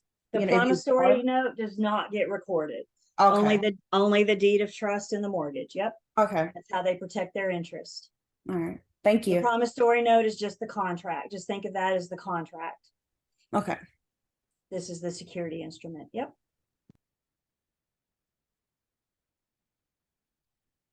Under the promissory note, the deed of trust, there are certain obligations and rights of the borrower. Obligations, what's their number one obligation? There it is right there. You make a promise, you give me $90,000 in exchange, I'm going to send you X amount every month for the next 30 years. The number one obligation of the borrower is to pay them back. However we agreed, however we promised. The borrower is also responsible for paying property taxes. The borrower is responsible for maintaining insurance. With that being said, many of you know, and we will discuss further, that your taxes, this year's taxes and insurance, it's not uncommon for the lender to take that annual amount divide it by 12, and then have that monthly amount as part of your monthly payment. At the end of the year, when taxes are due, the lender has that money to pay on your behalf. When insurance comes due, the lender has that money to pay on your behalf because they've been collecting it from you all year. Isn't it really nice that the lender pays taxes and insurance on your behalf? I mean, I get a letter from Guilford County every year that says your taxes have been paid. And I think, well, gee, that's nice. One less thing to worry about. And I get an email from Allstate every year that says your homeowner's insurance has been renewed for another year. And I think, well, golly, that's swell. I don't have to do anything. Isn't that nice? Newsflash, the lender doesn't do it for me. The lender does it to protect themselves. If I don't pay taxes this year and next year and the next year, and maybe even after the year after that, at some point, Guilford County is coming after me. And they're going to come after me in the form of foreclosing on my property so they get their money. And if Guilford County forecloses on me for past taxes, do you think they care at all what I owe the lender? No. Who do they care about? They care about getting their taxes. Remember lien priority? Specifically, you remember superior liens? We have two superior liens, this year's taxes and our government special assessments. Superior liens meaning they will always be placed first. So if the lender's not paying taxes on your behalf and you're not paying taxes, Guilford County or whomever is taking the property to get their money, and the lender may not get their whole amount. Same thing with insurance. If the house burns down in the middle of the night and you don't have insurance, wouldn't it be really easy to walk away, drive off into the sunset and never look back? Now the lender's stuck with this outstanding debt. So why do they pay taxes and insurance on our behalf? Because it helps them. If you ever pay this loan off, your letter from Guilford County is not going to say taxes for the year have been paid. Now your letter from Guilford County is going to say, you owe us, because you're no longer paying into the lender. Same thing with your insurance company. We'll talk more about how taxes and insurance is broken down into your mortgage payment, how they do that. Right now, we're just on the why they do it on our behalf. It's to protect them. Everything they do, lender hat on, everything you do is to protect your investment, that $90,000 or whatever it is you brought from me to buy this house. Or property, I should say. The borrower has to maintain the property. Major demolitions, alterations should have prior authorization. Again, the lender has a vested interest in this property. So before you want to tear it down, we need permission, lender authorization. The rights of the borrower, well, even though they don't own it outright yet, they're still allowed to possess and use the property. Do they want to profit from the property? Do they want to grow an orchard, or do they want to put a tenant in place? They're allowed to do that. They can do whatever they want to with it within the confines of the law. Another right of the borrower is the right of defeasance. This is the right that says once it's paid in full, the deed of trust is null and void. Once that lender's gotten all their money back, they're done. They have no other purpose. So the right of defeasance is the right to make that deed of trust null and void once it's paid in full. The right of redemption is the right that the borrower has to save themselves from foreclosure. We got a couple different redemption periods that we'll talk about in just a second. But if you're redeeming yourself, you're saving yourself. And so specifically when talking about a mortgage loan, the right of the borrower, they have the right to save themselves after default, but before the foreclosure.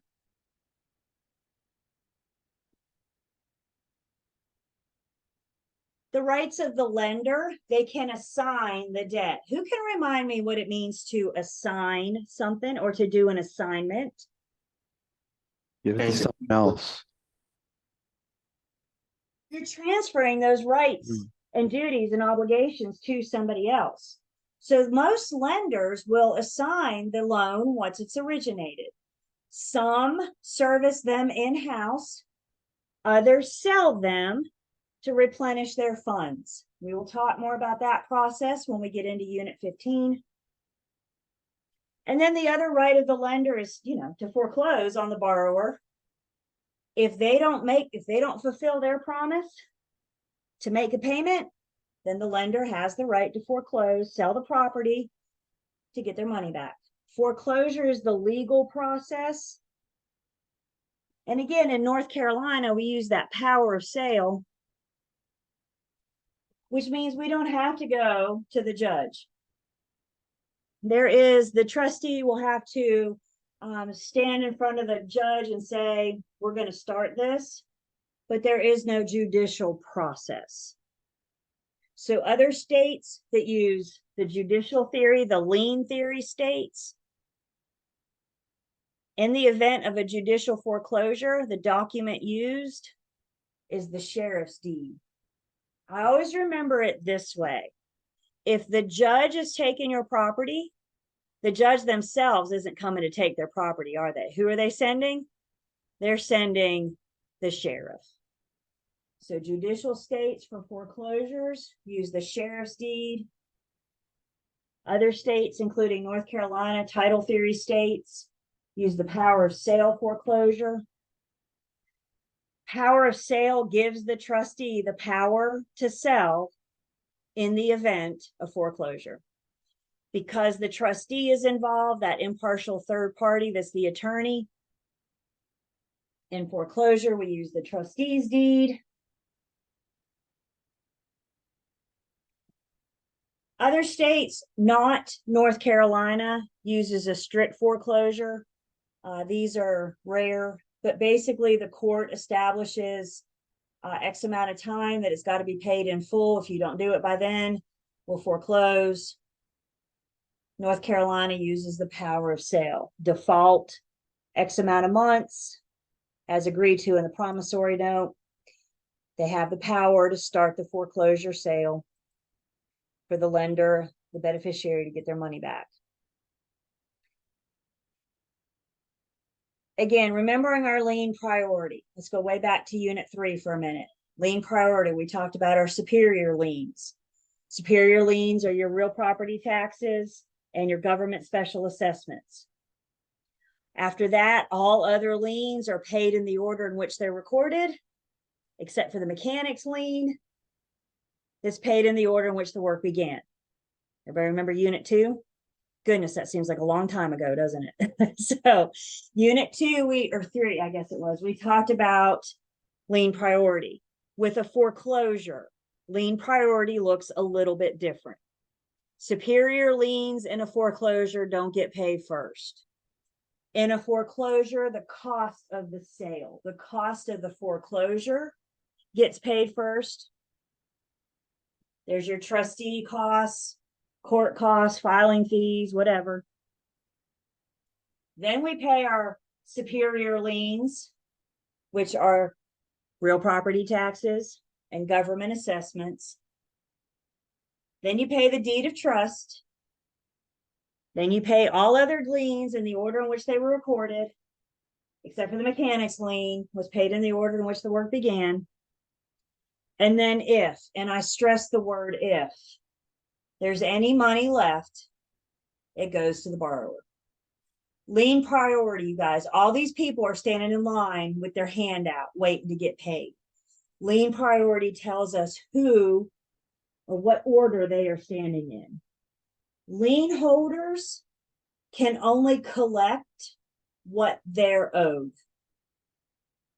So lien holders can only collect what they need to make that balance zero. They cannot collect more.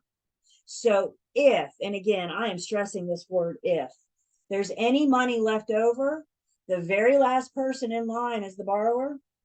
And if there's anything left after the foreclosure sale, the borrower will get it. It's been my experience, if the borrower had money, they weren't going through foreclosure. Foreclosure can be hard on somebody. A foreclosure will follow your credit for 7 years. I'm not saying you won't be able to get a loan, but I'm saying it's going to pop up for 7 years after the foreclosure. It's going to make it harder for you to get a loan. Any loan, not just a mortgage loan.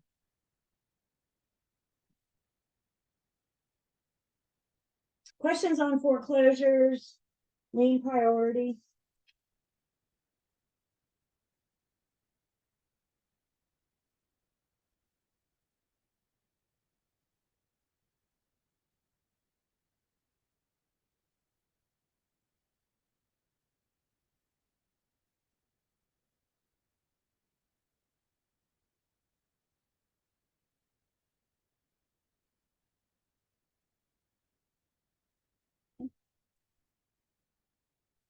All right, we mentioned redemption periods. Each state has a different redemption period. Again, if you're redeeming yourself, you're saving yourself. So in this case, we're talking about this period of time you have to save yourself from foreclosure. Some states may use an equity of redemption period, which happens before the sale. The borrower has the right to redeem themselves before the foreclosure sale.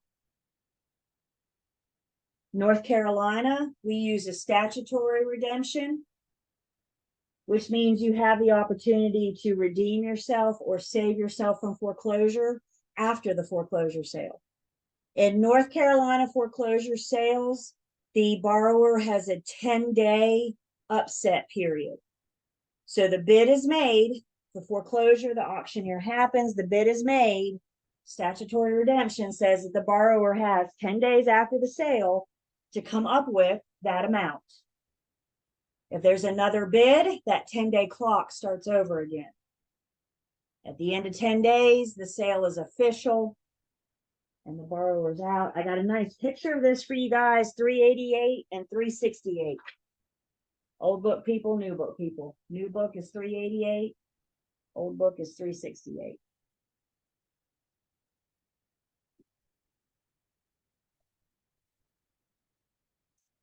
In the event of the foreclosure sale, if the proceeds of the sale of the home are not enough to pay everybody off, remember you guys, lien holders are standing in line with their hand out.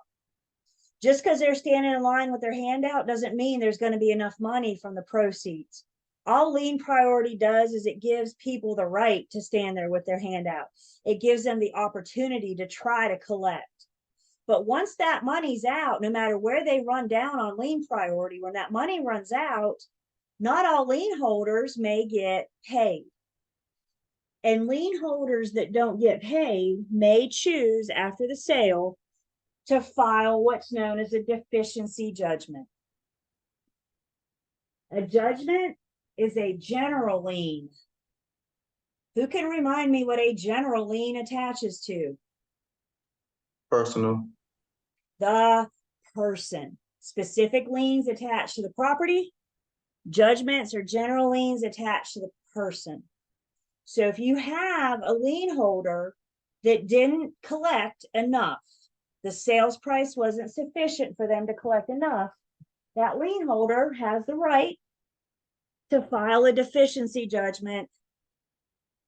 If you have a deficiency judgment, if you have any kind of general lien, you won't be able to get a loan of any kind until you get this taken care of. Mortgage, car, medical, whatever. We're going to talk about seller financing in just a second. It is exactly how it sounds.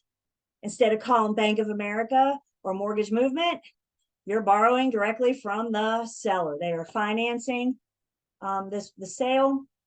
Seller financing does not have the right to qualify for deficiency judgment. The seller's already in line as a lien holder, and the seller's at the top of the line as a lien holder. Again, you don't have a lender, you have a seller. And in North Carolina, they can't do the deficiency judgment.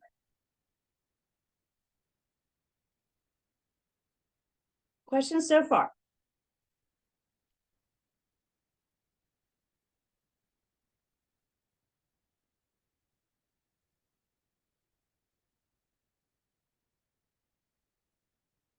Okay. Let's take 10. I got to shut this thing up while they're racing, but I'll turn it back on about 30 seconds beforehand. So let's take 10 and we come back. We're going to talk about short sales.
Yeah, welcome back.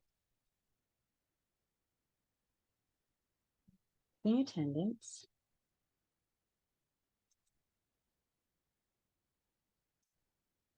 And before we get back in the PowerPoint, I think one of the better ways to talk about the short sale is just to actually look at the form. So, yep, better safe, let me know.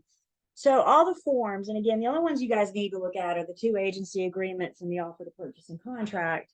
But I do think it's helpful sometimes to see the form. So any of the forms that you guys may want to see in the online learning system is in the welcome section. And there's a link under this 2023 forms, and you can see here, this certainly isn't everything, but it's a good. So if you're curious about one of the addenda that we talked about last week, for example, here's the backup contract addenda. If you're interested in any of these, they're available to you. Again, the ones I want you guys to look at are in units 8 and units 10, and I've already put them in the online learning system, so you don't need to come out here. Also in here is the short sale addendum. So if we look very briefly, and what I like about this form is it defines what a short sale is. So first off, the short sale addendum. Who can remind me what an addendum or addenda does? Ads. Add. That's It adds to. When you guys see that word addenda, see the word add. So in the event of a short sale, then we have a document that we're going to attach to make it part of the offer to purchase and contract. The offer to purchase, and upon acceptance, becomes a contract. This is why I like this form right here, is because it defines what a short sale is, and this is what we're getting ready to see on the PowerPoint as well. So in order to qualify for a short sale, we have to have these 3 pieces. The first piece is that the seller is underwater. And by that, what I mean is they owe more than what I can sell their house for. All their liens, all their outstanding balances does not add up to what may be the purchase price. So they're underwater. That's step 1. The second piece of it, in addition to being underwater, the seller doesn't have sufficient liquid assets to pay the difference. What are liquid assets? Cash. Yeah, money. cash. So if we're looking, or if the lien holders are looking for assets, liquid assets, they're looking for savings account, stocks, bonds, things that you could sell or convert to cash today. That's a liquid asset.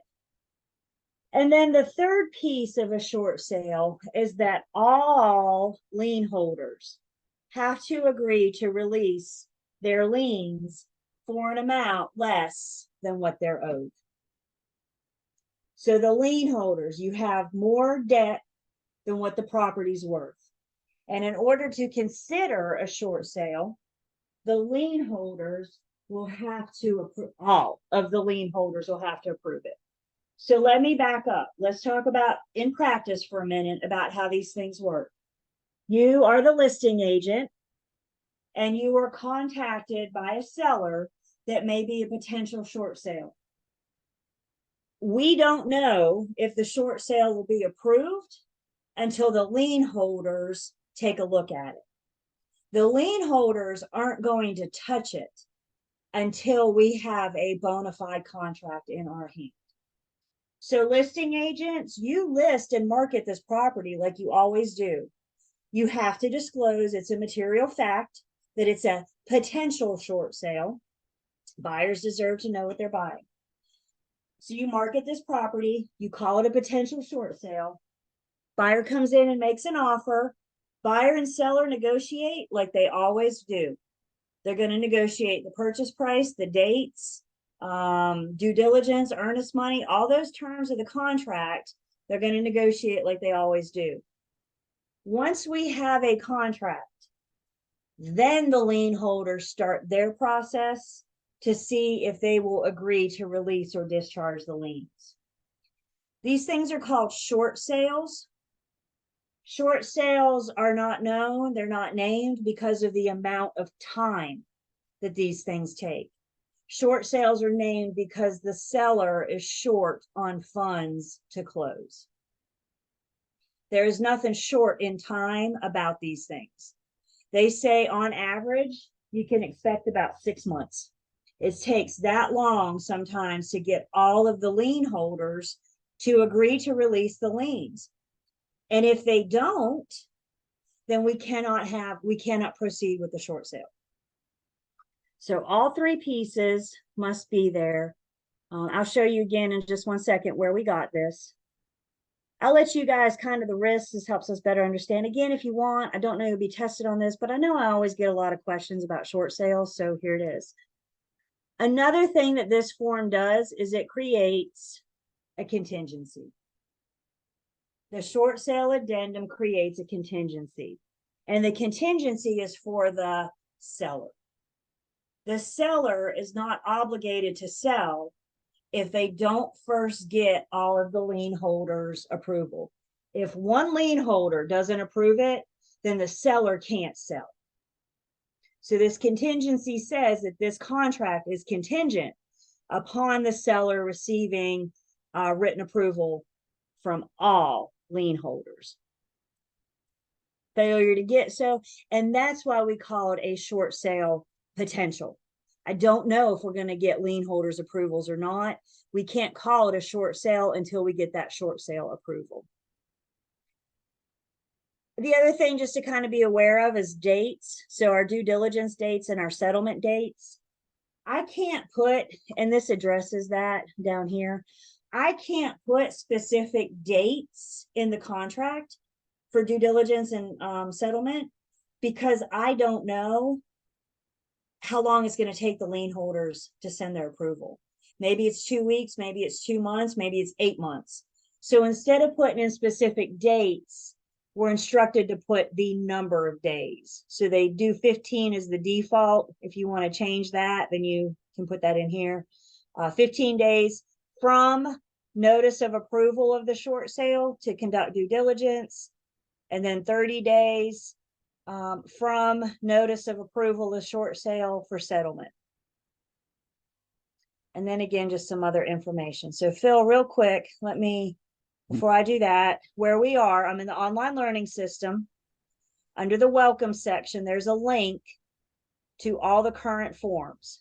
And within the current forms is the link to the short sale addendum. Thank you, Phil. Yes. So when you say all lien holders, that's the assessments, the county, the tax, and it could be a mechanics lien. Is that correct? All lien holders. Yep. So if they all see a short sale, they may have said, well, the contract's 100,000, but if all the liens, and you say again, it goes in order, the specific order, if the liens are 200,000, then obviously they would say no. Most of the people at the end, wouldn't The they? guys at the end. Now, it wouldn't be lien priority is same. Like everybody would get something. It's just a matter of how much would you be willing to give up. So lien priority is a little bit different, right? Okay, So thank you. everybody, and this is what the lien holders need time. And the more lien holders you have, the more time. That's why they say on average 6 months, because they're agreeing to get something, and in exchange for that something, release the title. Thank you. Yep. And we got to get them all. And this is what takes, y'all, I've done 2 of these in my career, both as a buyer's agent. One took about 4 months to get the lien holders approval. My other one took 11.5 months. But we had the mortgage, we had a second mortgage, we had a third mortgage. We had a failed startup business that had some liens. These sellers had a daggum lien to the IRS. Now, I don't know if you know this or not, but the IRS isn't known for their rapid responses. The name of the game in a short sale is patience. Because we go under contract, you put that buyer under contract, and then we can't do anything else until we get that lien holder's approval. And once we get the lien holder's approval, that's what page 4 of this is. The seller is notifying the buyer that we have notice of approval. Upon receiving this notice of approval is when when the buyer can start their due diligence, their appraisal, their loan process, that kind of thing. Because up until this point, we don't even know if this is going to happen. If we don't get the lien holder's approval, if the short sale doesn't get approved, Now the borrower may have to face foreclosure. So short sales look better for the borrower. We said a foreclosure sticks with you for 7 years. A short sale only sticks with you for 3. So through the eyes of the borrower, this is the preferred method, preferred over foreclosure. However, the lien holders, bottom line to the lien holders is time and money. So for the lien holders, they have to decide, is it cheaper, is it less costly for us to do the short sale or to do the foreclosure? And that's what takes all the time of these things, is getting that notice of approval.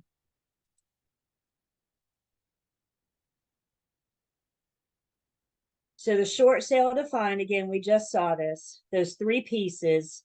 The 3 pieces make the definition. The purchase price is insufficient to pay the debt. The seller doesn't have liquid assets to make up the difference. And then the third piece, the lien holders have to agree to release their liens. Good question comes in. Can a buyer back out if it takes too long? Yes. And that's kind of the rest of that form. The buyer will put down earnest money. And if we don't get short sale approval, or if the buyer gets tired of waiting, they can terminate. They'll get their earnest money back. All rules of earnest money apply. They're not getting risk of losing their earnest money unless they terminate after due diligence. As far as due diligence, the form tells us that it's usually not refundable in the event that we don't get approval. So we need to have conversations with our buyers about due diligence and earnest money anyway. But we also need to have that conversation about, if this doesn't get approved, if one lien holder says no, you may not be able to get your due diligence back. With both of mine, and this was a different market, understand this is before the crazy sellers market, but with both of my short sales, I went in heavy earnest money and 0 due diligence. Money talks, it just depends on how you're going to talk. Again, this is a different market than, this would have been 2016, 2017, something like that. So it's a different market. How are they doing them today? Don't know. We saw foreclosures and short sales big after the housing market crash. I know you guys weren't in real estate yet, but did you remember hearing about the housing market crash, 08, 09, 2010? It was rough to be in real estate during the housing market crash. We're going to talk a little bit about that when we get into Unit 15, but we saw a lot. We're coming out of this crazy sellers market. You have buyers in some cases paying $50,000, $100,000 more than asking price, trying to win the bid. If I had a crystal ball in front of me right now, I may predict we may see another slew of short sales and foreclosures come around because people started underwater. I don't think it's going to be like housing market crash bad. It was bad, y'all.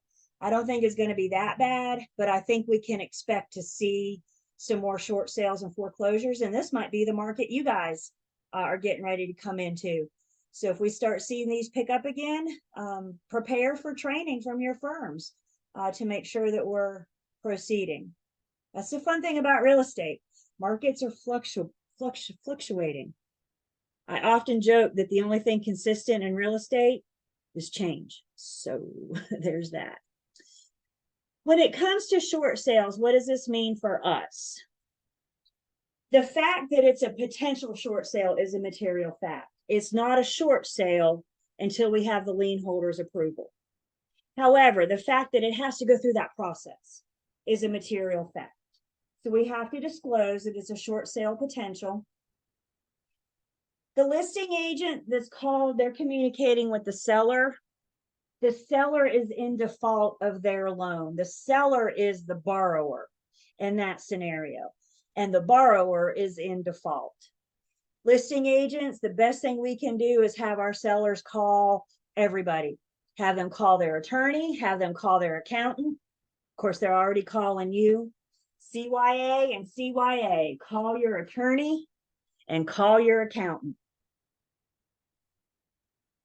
The selling agent needs to discuss with the buyers what they're getting themselves into.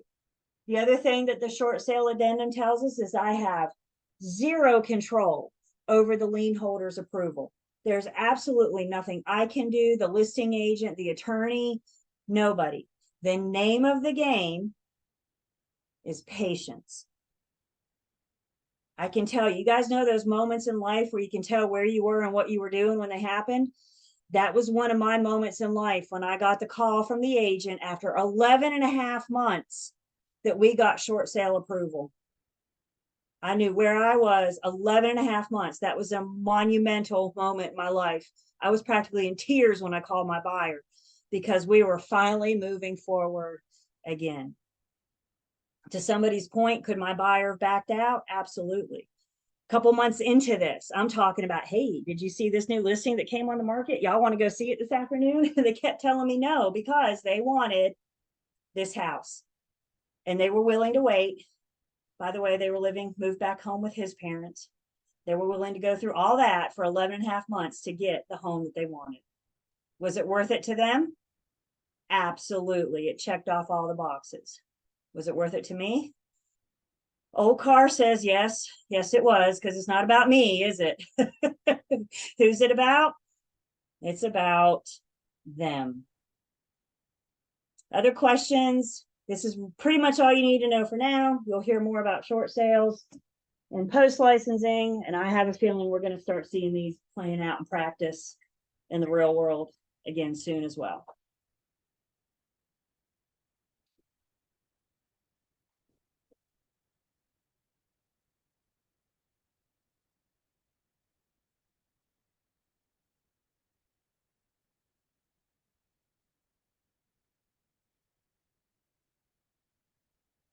The next little piece of Unit 14 is talking about different ways that the buyer can buy. It's not uncommon for a buyer to buy a home with an outstanding mortgage already in place. Most sellers sell owing money. Most sellers sell with lien holders. So there's several different options that the buyer has to pay for the property at sellers, so the closing, so the sellers can pay off their debt. The first option is not in your book, and I don't know why, because it is the most common option, is what we see on a regular basis. Don't let the name fool you. The first option and the most commonly used option, I'm going off book, is called a cash sale.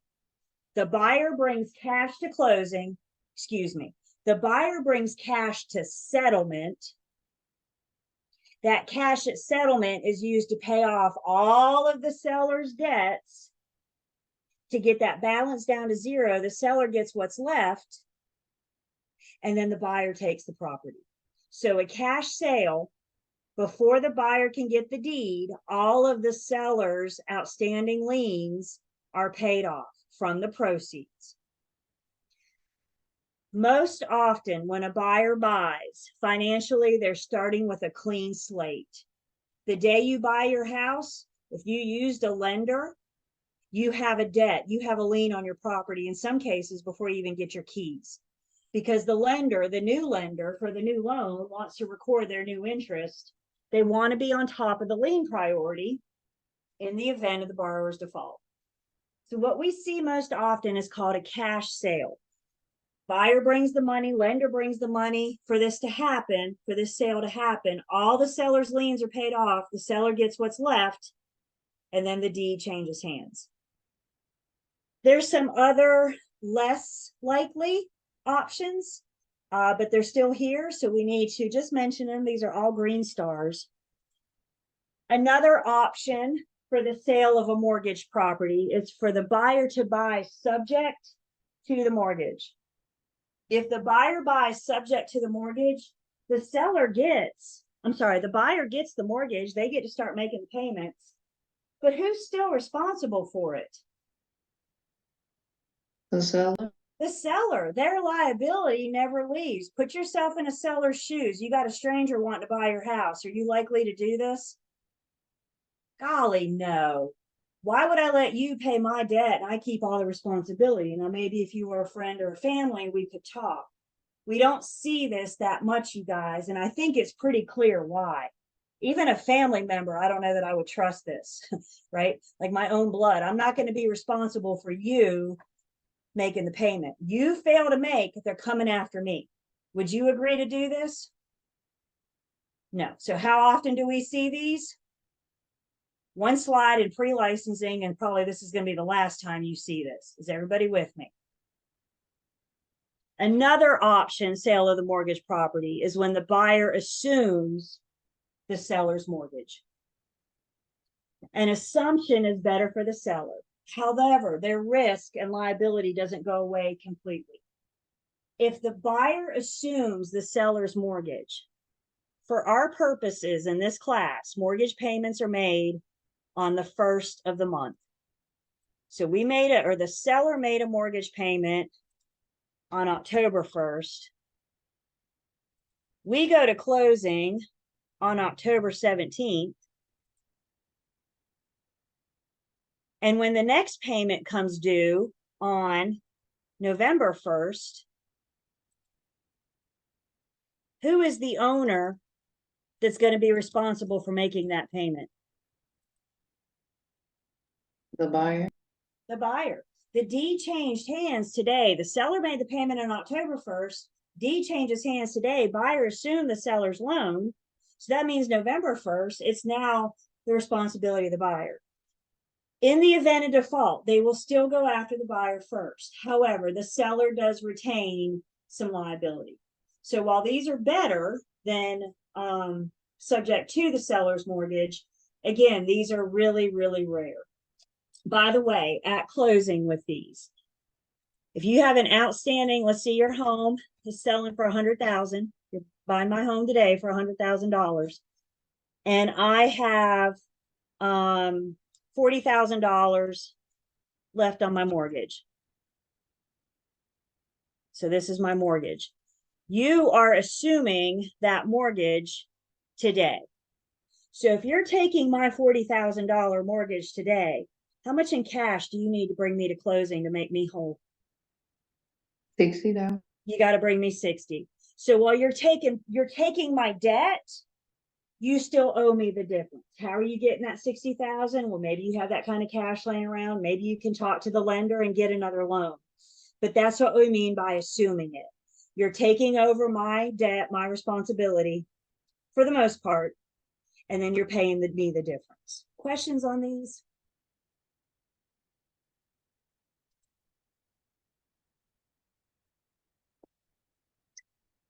We're going to talk more about loan assumptions when we get to the different types of loan in Unit 15. We may see these come back as well. Last couple of years, interest rates were being generated at historically low interest rates. Did y'all know a couple of years ago you could get a daggone mortgage interest for 2-point-something%, 3-point-something%? I'm not going to be surprised if those loans aren't assumed. It's a more attractive sellable product. And again, we'll talk more about that when we get into the different loan types in Unit 15.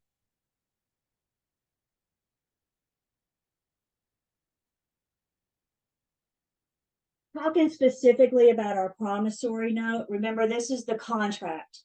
The promissory note is the IOU. If you're going to borrow money from me, I'm going to make you sign something agreeing to the terms and how you're going to repay me. And that's what the promissory note is. The borrower is promising the lender, if you give me X amount, I will pay you back under these terms. How many months, interest rate, all that good stuff is spelled out. So the promissory note is the IOU. All lenders are different, you guys. Just like all real estate firms are different, all lenders are different. They offer different products. The best thing that we can do is encourage our clients to shop around, talk to a couple different lenders. We'll have names we can recommend, or your firm will have names that you can recommend, and helping them decide the loan product that's best for them. There are some provisions with the promissory note that we need to be familiar with. The acceleration clause accelerates when the note is due. The acceleration clause we see in the event of default.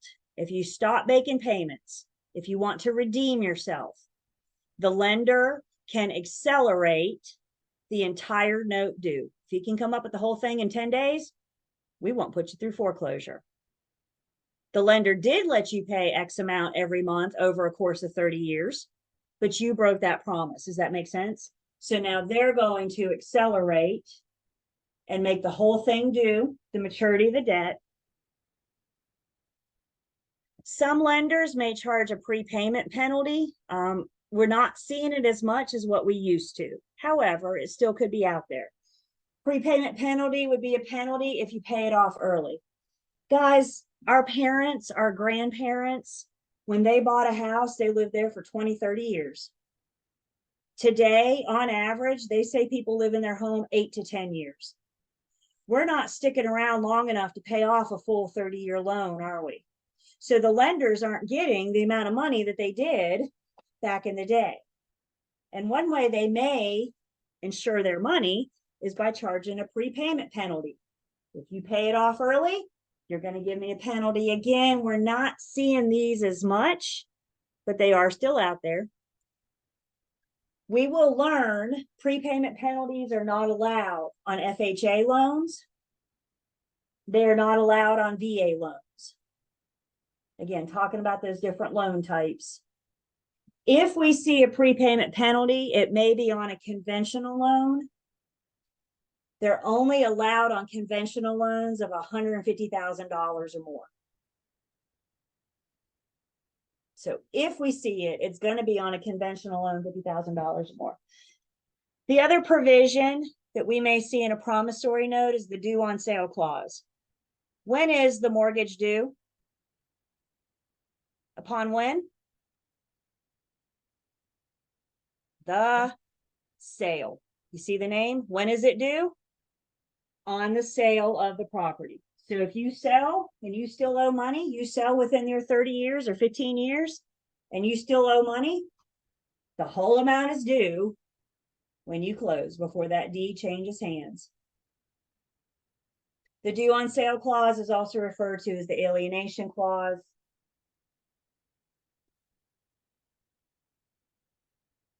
It will enact the acceleration clause. Because when you sell, you're promised to pay for another, 10 years, 15 years. No longer means anything. You're separating yourself from the property.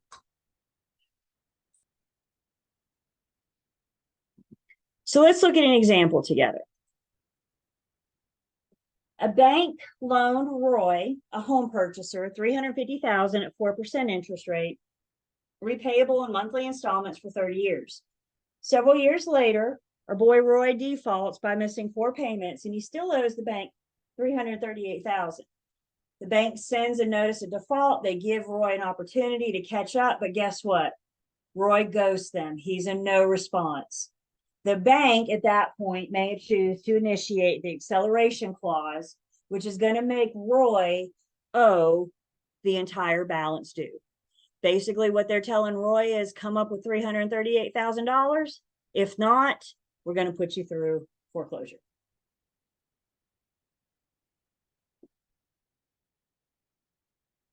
Questions on anything so far? Miss Julie, do you know anybody who ever came up with that amount for the acceleration? Yeah, no. That'd be hard to do, wouldn't it? Yeah. And Toya, to your point, I think sometimes, Roy was only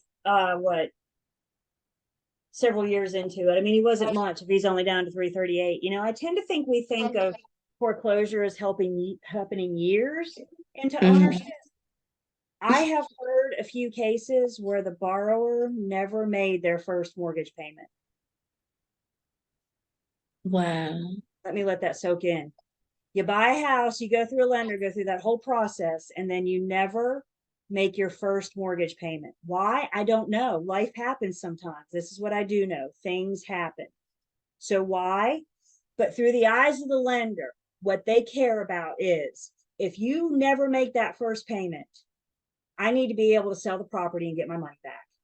So it doesn't matter if default happens on month 1 or month 156. They've got to be prepared. And in this case, Roy owes the bank a lot of money.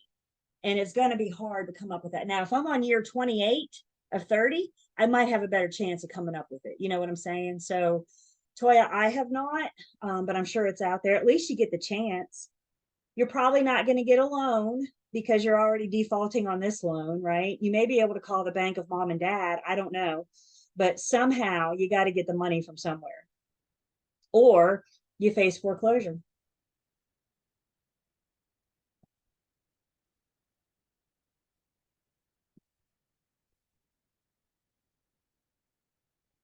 Defining some more terms. Let's define some more words. Lender hats are still on. The principal is the amount of money that's borrowed. When you marched in the bank, you wanted to buy $100,000 house and you wanted 90, that 90,000 was your principal. That's the amount of money that you're asking the lender for. Interest is what the lender charges you to borrow that money. Remember, the lender is an investor. What's an investor's job? To make money. Are they going to charge you for borrowing that $90,000? Of course they are. That's what they're in the game for. What they charge you comes in the form of interest. Principal and interest together are referred to as your debt service. It is way too easy on your test to say principal and interest. What are they more likely to say? Did I spell debt right? No. What are they more likely to say? Debt service. Y'all don't trust me on spelling. Debt service. The principal and interest is what you owe the bank. Now, I'll ask you guys on Thursday when we come together, I'll say, everybody, tell me in a private chat, what's the debt service? And some of you are going to say what you owe the bank. And I don't disagree with you, but I need you to know specifically what you owe the bank is principal and interest. Everybody with me? So that's your debt service. The debt service stays the same for the life of the loan. How much you pay in each month for principal and interest is the same for the life of the entire loan. The debt service is only part of that payment that you send in every month. Your total payment is your PITI. Some of you like to call it your pity. Principal and interest, taxes, and insurance. Now I got a nice little chart we'll look at next. Taxes and insurance do fluctuate. When taxes and insurance fluctuate, your mortgage payment goes up or down. There's a really good chance taxes are going up this year, yes? Value's up, so taxes are going to go up. There's also a really good chance homeowners insurance is going to go up this year. So many of my homeowners on the call, you may get notice end of the year, first of the year, that your mortgage, if you haven't already, I got mine a couple weeks ago, that your mortgage payment is going up. That's to adjust for taxes and insurance. Amortization is a regular payment loan. Most of our mortgage loans are amortized, which means the debt service is the same every single month. What changes is how much is applied to principal and how much is applied to interest. I got a great picture for you guys. New book people, you're on 394. Old book people, you're on 374. And you can see a level payment amortized loan. And that payment amount is the same. You see that solid, you could draw a solid line on top. That payment amount is the same. The light gray is your principal, the dark gray is your interest. So the amount is the same every single month. What changes is how much is applied to principal and how much is applied to interest. And when you start making those payments, you pay a little bit of principal and a whole lot of interest. Who's getting paid first? The bank. The bank, the lender. So who, and you're not even going to have this loan for 30 years, right? Really good chance. So who wants to get as much money right now from you as they possibly can while you still have this loan? The lender. As time goes on, you pay more and more principal and less interest. And if you were to make it to the end, now you're making a whole lot of principal and just a little bit of interest. This is the math that we're getting ready to do in just a second. You can pick up calculators. Amortized loans, again, are level payment. A fully amortized loan says when you make your last payment, your balance is 0. A partially amortized loan is still a level payment. A partially amortized loan says when you make your last payment, you have a lump sum due. And that's referred to as your balloon payment. We'll see that word later. Neither one of those matters. What matters is that they're amortized, meaning they're level payments. It's the same every single month. So if we were to take our PITI and put it in a visual, your principal is what you borrowed. As you pay your principal back, you're paying yourself back. That's money you are putting into your home. We're going to talk about equity. Equity is your money that you have in the home. We'll see that when we get to our investors unit. Interest is what you pay the bank for borrowing the principal. So that payment goes to the bank. And then taxes and insurance. They take annual taxes, they take annual insurance each year, and they divide it by 12. So part of your payment every year to the lender, every month, excuse me, to the lender is 1/12 of your taxes and 1/12 of your insurance. And they keep that money for you. They tuck it aside in an escrow account until those bills come due. And when those bills come due, they pay the bills on your behalf, not to make your life easier, but to protect themselves. Some lenders, most lenders, will escrow the taxes and insurance. Every once in a while, you may come across a lender that does not.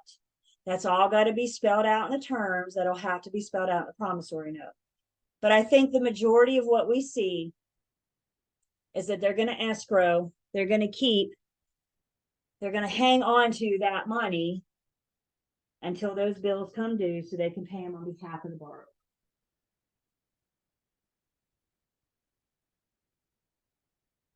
So just about the principal and interest, which is our debt service. Did you guys write that down?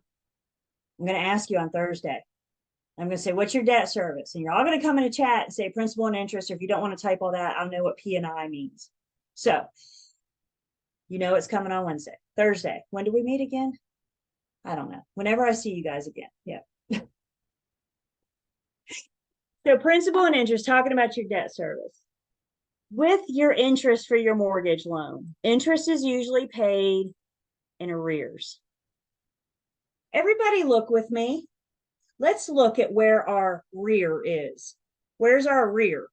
Our rear is behind me. So when you make your mortgage payment, you're making last month's interest payment. You made that payment on October 1st, you paid September's interest. When you make that payment on November 1st, that's when you pay October's interest. That's what we mean by arrears. When you're making the payment, you're making the interest payment from the month behind you. Most mortgage loans are amortized. Again, fully means after your last payment, the zero is back, or the balance is 0. Partially means after your last payment, you have a lump sum due known as your balloon payment. You know this going into it. And then it's not uncommon for lenders to charge 1/12 of taxes and 1/12 of insurance. There's some lender laws out there that limit how much they can charge. So it's not like they can charge you more than 1/12.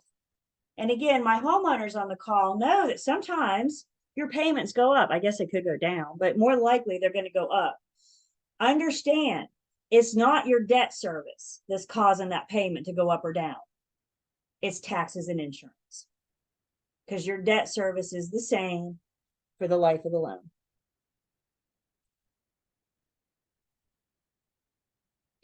Another thing that the lender cares about, when you call to originate a loan, when you call the lender and say, I want money to buy a house, one of the first questions the lender is going to ask themselves is, what is my loan to value ratio? The lender's loan to value ratio tells them the ratio of debt to the value of the property. This is what the property's worth. Of that, you want X amount. That's my loan to value ratio. T-bar fans? The way I like to remember the loan to value ratio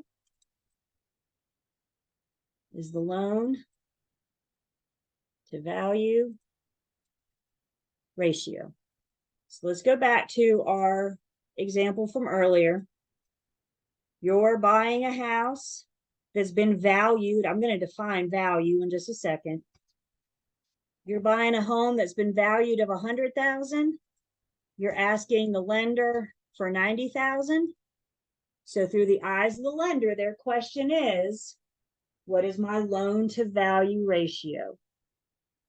And when you take 90,000 and you divide it by 100,000, back fourth line means divide, you get 90%.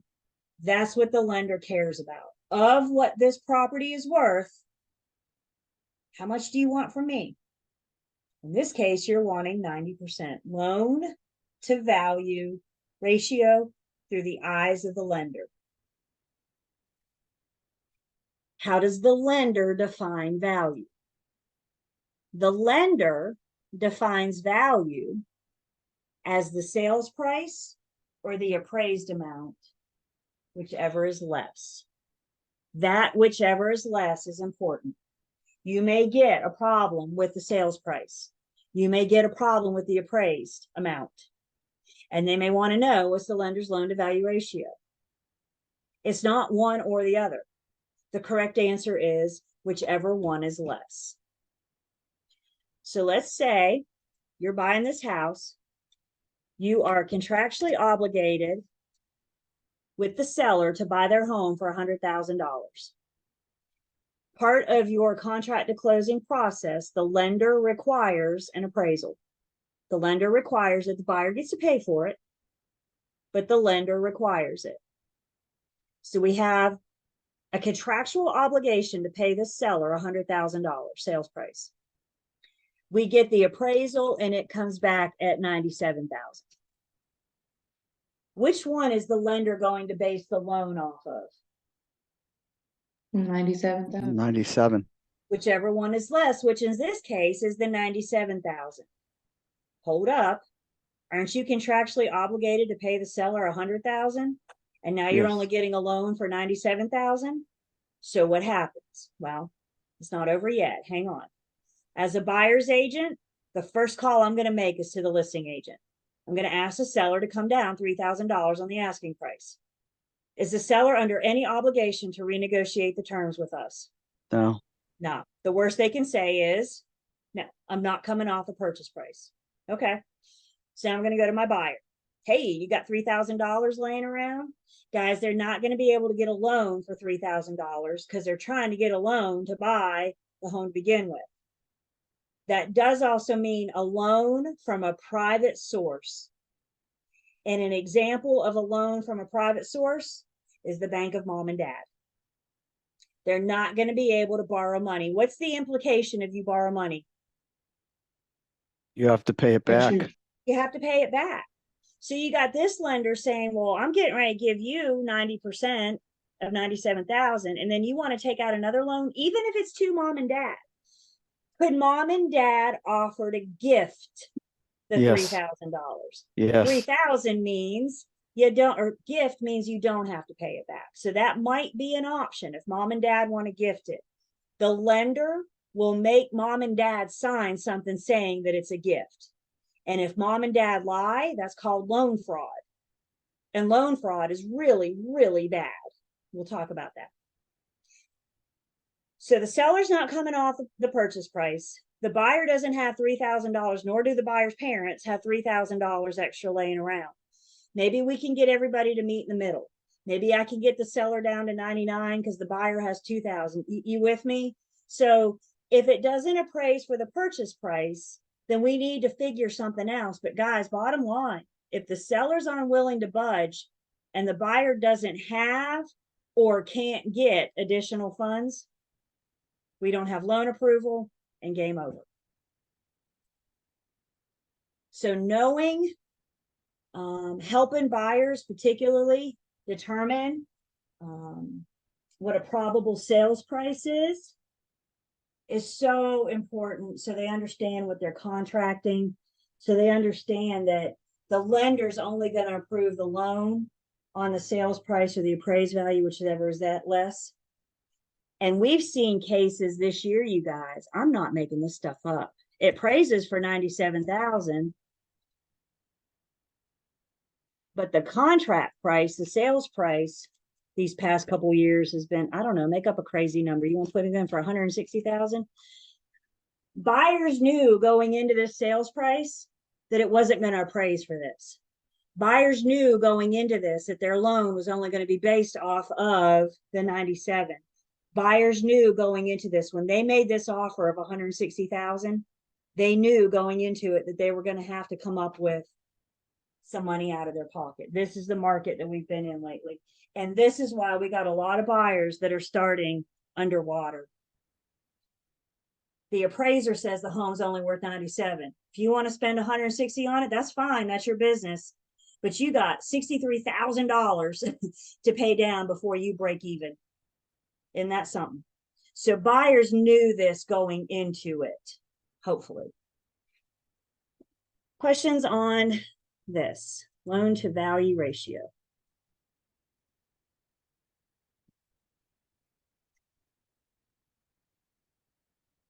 More on the appraisal process, that's unit 17. So we get to put on our appraiser's hat.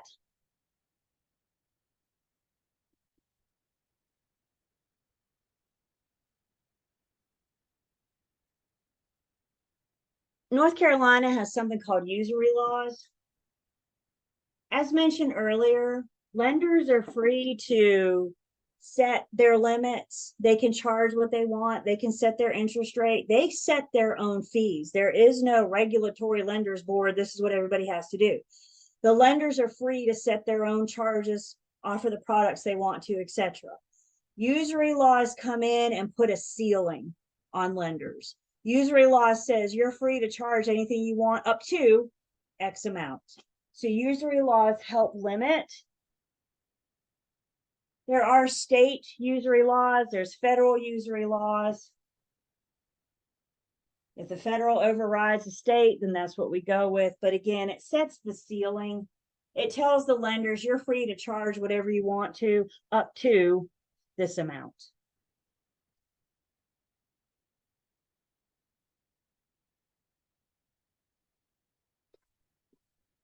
Questions?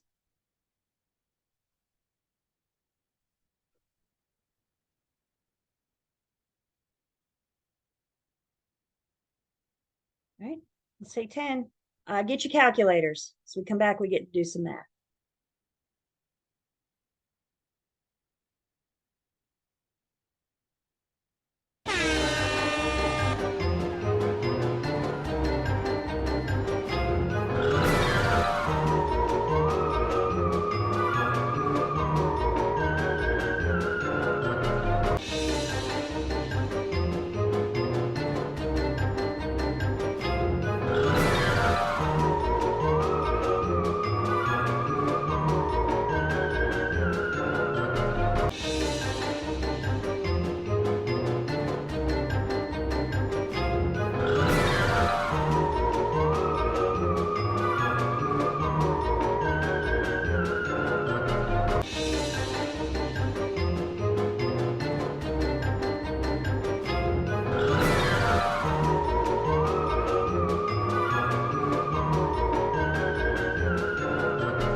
Okay.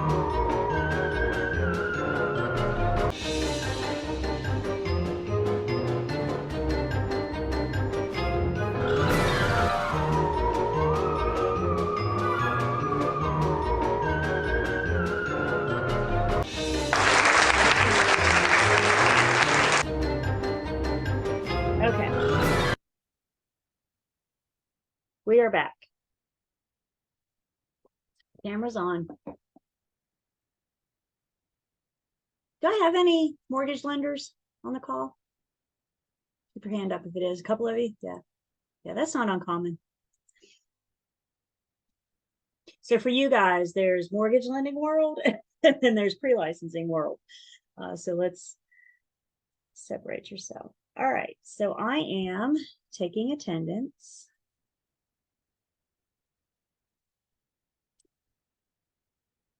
And we're going to do some financing calculations, talk about some more things. And the first thing we have to talk about that we will eventually calculate in a second is something called discount points. Discount points are one of these things you guys like to make a whole lot harder than what they are. So please remember, we're not in lender school. If you want to know the ins and outs of a discount point, sign up for lender school. For our purposes, let's keep this simple. For our purpose, discount points are just prepaid interest. What is prepaid interest?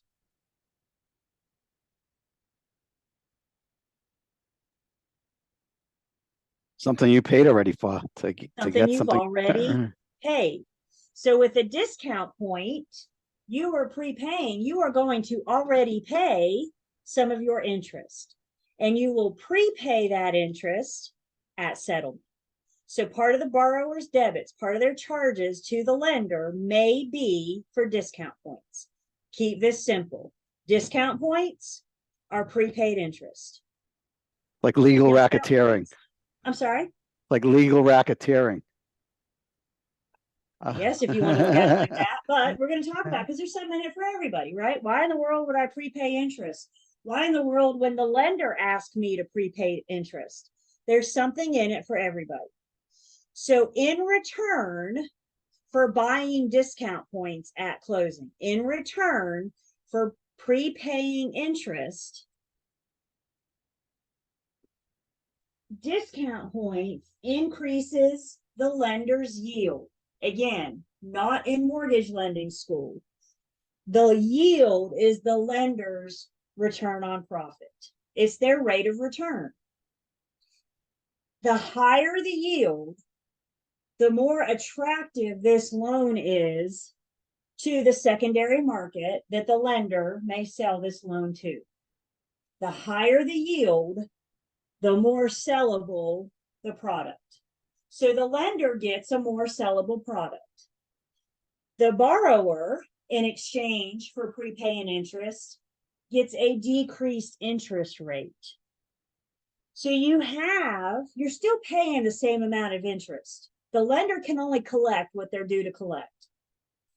But the borrower may look at the lender. Maybe I quote you an interest rate. You're getting ready to get a loan from me, and I'm just making numbers up. And I quote you 6% interest rate. The borrower might say, is there anything I can do to get that interest rate down? And the lender is going to respond and say, consider buying discount points. Consider bringing some of your interest with you to settlement, prepaying me, and in exchange, I will reduce your interest rate. When it comes to discount point math, there are two pieces. There are two things to consider. The first one you will see on your exam, mark my words. We'll talk about it again next week on Unit 21. The other one you may see. So let's start with the one that you will see. The one that you will see is how much of prepaid interest will the buyer have to bring? How much money do they have to bring for that discount point? Yeah, could be it. Absolutely, Michelle. So the way discount point math shakes out for how much does the buyer have to bring to settlement?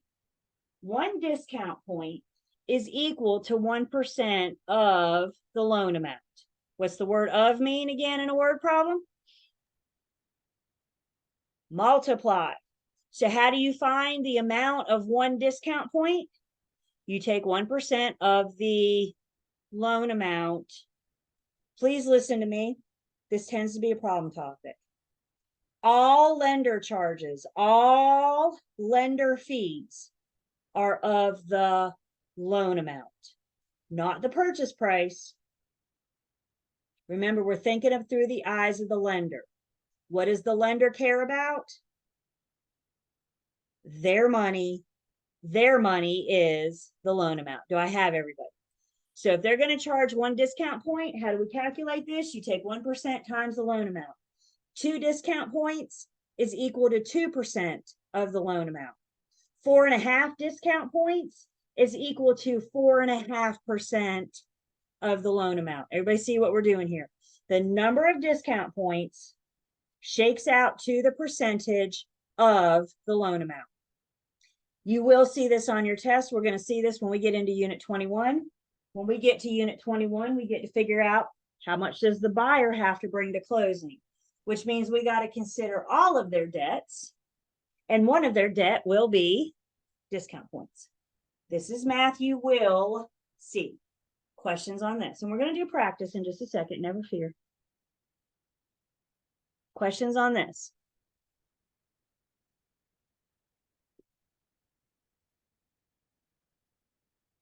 The other piece of math that you may see. I'm going to go back for 1 second. Remember, discount points do something for each party. It increases the lender's yield and it decreases the borrower's interest rate. So the other math that you may see is, what is the lender's new yield or what is the borrower's new interest rate? It's one thing to figure out how much they are bringing to settlement, which is what we're looking at here. It's another thing to figure out what's the lender's new yield and the lender or the borrower's new interest rate. I only need you guys to worry about finding the new yield or finding the new interest rate if the question specifically says, what is the lender's new yield or what is the borrower's new interest rate? If the question doesn't say that, you take the interest rate they give you in the problem and you roll with it. Do not worry about increasing or decreasing unless you see it in the question. Do I have everybody? You will see this. You may see this. So let's talk about if you see what's the lender's new yield or if you see what is the borrower's new interest rate. When the lender charges or the borrower pays for 1 discount point, yields and interest rates are adjusted by 1/8%. Discount point math is calculated in 1/8. And when I'm adjusting the yield or the interest rate, we know now I'm a visual person, and I like to see my discount point pi. If I'm buying 1 point, I'm taking 1% of the loan amount with me to settlement. And it's going to affect the yield, it's going to affect the interest rate by 1 piece of pie. If I'm buying 2 points, it's 2 pieces of pie. 3 points is 3 pieces of pie. Discount point pie is always going to be an 1/8. Now, you guys know by now how much I enjoy my math. You can call me a math nerd to my face. I'm okay with that. As much as I enjoy math, I hate fractions. And I hate to use the word hate, but dang it, when it comes to fractions, I hate fractions. Anybody else with me? So when I see a fraction, the very first thing I do is convert that sucker to a decimal point. And if I know we're going to buy 1 point, we're going to buy 1 piece of pie. If I take 1 divided by 8, I get, I get 0.125. So convert your fraction to a decimal point. If the interest rate, and I'm making numbers up here. What did we just say the interest rate was? 6%. So you're quoted, you're originating a loan and you're getting quoted an interest rate of 6%. Either the lender may say, we require you to buy discount points, or the borrower may say, is there anything I can do to get an interest rate less than that? And the answer is discount points. For the lender, it increases their yield. Increase meaning we're going to start with a yield of 6% for the lender. This is for the lender. And because the borrower prepaid interest, we're going to increase their yield, which means we're going to add 0.125 for a new yield to the lender of 6.125%. Again, the yield is their rate of return. Keep this simple. Rate of return. It's a more sellable product to be able to offer a yield of 6.125% than it is to offer a yield of 6%. So for the lender, this increases their yield by a piece of pie. A piece of pie shakes out to 0.125. Through the eyes of the borrower, it decreases their interest rates. So the borrower, you quoted them as 6%. They said, is there anything I can do to get this payment less? They buy a discount point, which means we deduct that 1.25. So now the borrower has a new interest rate for the life of the loan of 5.875. It increases the lender's yield and it decreases the borrower's interest rate. A lower interest rate means lower monthly payments. Discount points are just prepaid interest. Because you brought that amount of money to settlement, that 1% of the loan amount to settlement, in exchange for that, for the life of the loan, you're going to have an interest rate of 5.875.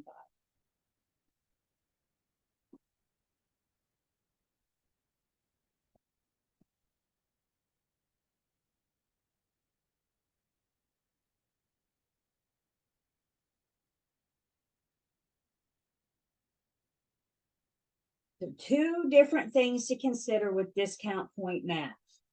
How much does the buyer have to bring to closing for these discount points for this prepaid interest that you will see? And the second piece you may see, what is the lender's new yield or what is the borrower's new interest rate? In which case we use our 8-piece pie to help us determine how much we're going to increase and how much we're going to buy down that interest rate.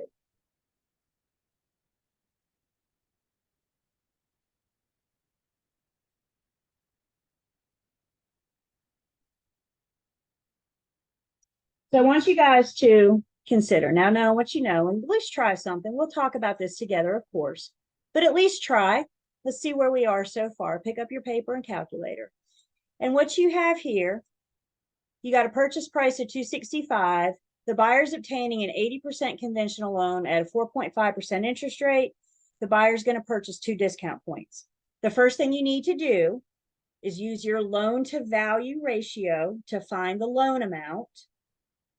Once you know the loan amount, the questions want to know how much in discount points. 2 discount points is equal to 2% of the loan amount. And then using your discount point pie, what is the borrower's new interest rate and the lender's yield?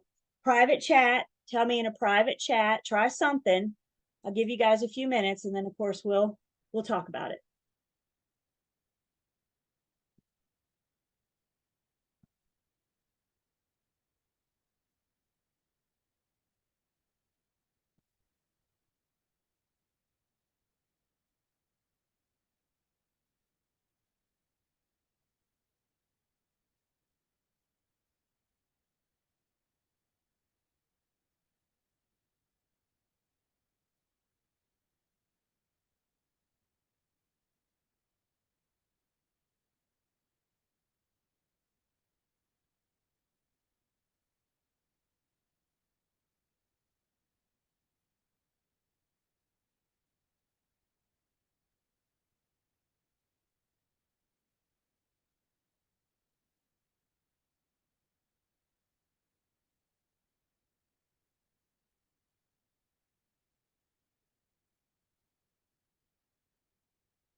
got one more minute and then we'll talk about it.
Okay.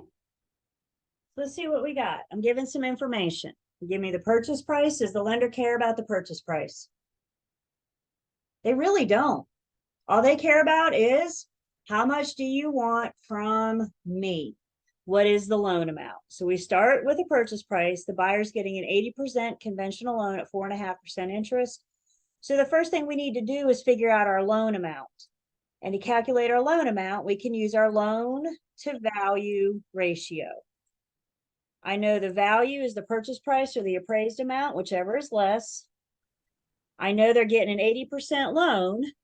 So what we have to calculate, the X on top, is the loan amount. Up down line on the T-bar means multiply. I got you. Up down line on the T-bar means multiply. So when you take 265,000 times 80%, we get a loan amount of $212,000. Before I can do anything else, we got to figure out what is the loan amount. You're buying a house for 265, you're asking the lender for 80%. How much are you actually asking the lender for? $212,000. Questions on how I got the loan amount?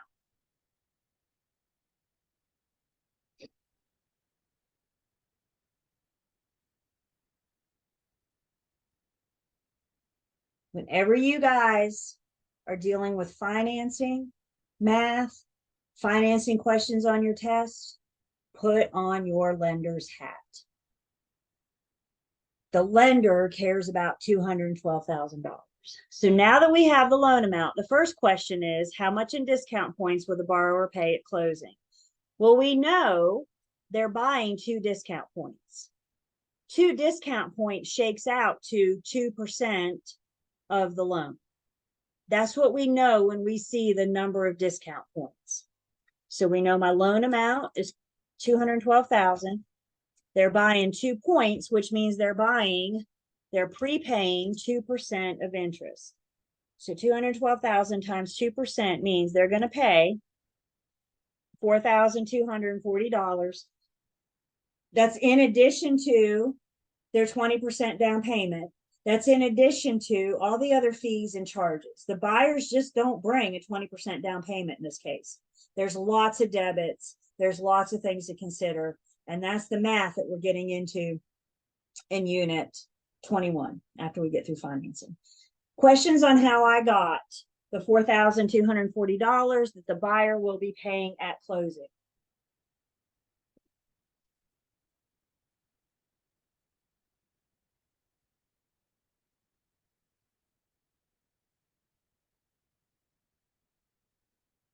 So now we're asked to determine the borrower's new interest rate and the lender's new yield. When we are specifically asked these 2 questions, these are the only time we worry about adjusting that number. I need you to specifically see these questions before you start adjusting interest rates and yields. So because this question specifically asks, we're going to consider our discount point pie. It's always divvied up into 8 pieces because discount points are an 1/8. So the pie, just gives us a little visual. It gives us an image to work with. This borrower is getting 2 discount points, which means they are buying 2 pieces of pie. 2 discount points shakes out to 2 pieces of pie, which is 2 8s. We all hate fractions, so we're going to convert that to a decimal of 0.25. 2 discount points means they're going to adjust the yield and the interest rate by 2 pieces of pie. 2 pieces of pie shakes out to 0.25. To find the borrower's new interest rate, we start with the 4.5 they were promised. Because they prepaid interest, because they brought more money to closing for their interest payment, we're going to deduct. So you were quoted an interest rate of 4.5%. You brought 2 discount points, which means you can buy down your interest rate 2.5%, which means your new interest rate going forward for the life of the loan will be 4.25%. That's what we mean by discount points, paying in arrears, you're paying interest. You're buying down that interest rate. Again, the lender will get all their money. Y'all don't ever worry about the lender. They will get all their money. It's just how they're collecting it. So we're going to collect some at closing, and then we're going to collect the rest throughout the year, the life of the loan. The second piece then is the lender's new yield. If it's an increase for the yield, then they're going to have a more sellable product of 4.75%. So, Miss Julie, Rate of return. what do the 8 pieces represent? Is it always 8? Discount points are in 8s. Okay. So some people like the visual. They like to see how many pieces of that pie, of that 8s we're looking at. So if the visual helps, you got it. And so what exactly is discount points? Prepaid interest. Okay. The biggest confusing part. Minus, yes, because discount points, you're increasing the lender's yield and decreasing the borrower's interest rate. So always up and down, up for the lender, down for the borrower. Yes, because that's what discount points do. Did I hear? I'm sorry, that was me. Thank you. My biggest issue is like finding like the purchase part, all of that stuff, like how much to bring to closing, how much in discount points was not hard. I just doing too much with the 4.5 and the 2 was my issue. I don't know. I felt like it was some extra kind of math involved instead of just subtracting one and adding the other. And we're just introducing you to it. So when we get to 21, we'll see this in motion. We'll see this in play. Like I said, in unit 21, you will have to figure out this because we'll need to calculate all the buyer's debits. So we will need to figure that out. The rest of this, you guys, you don't need to adjust the borrower's interest rate unless the question specifically says, what is the borrower's new interest rate? So don't do more than what the problem asks. And again, we'll see this again because as Kiki's point, we're getting to unit 21 and this gets into a big breakdown because there's a lot of debits to the buyer. If you guys have bought a house, there are a lot of debits. There's a lot of expenses involved in buying a house. And in 21, we're going to see that breakdown. Levita, yep, that's perfect. One and the same, 6 dozen one, half dozen the other.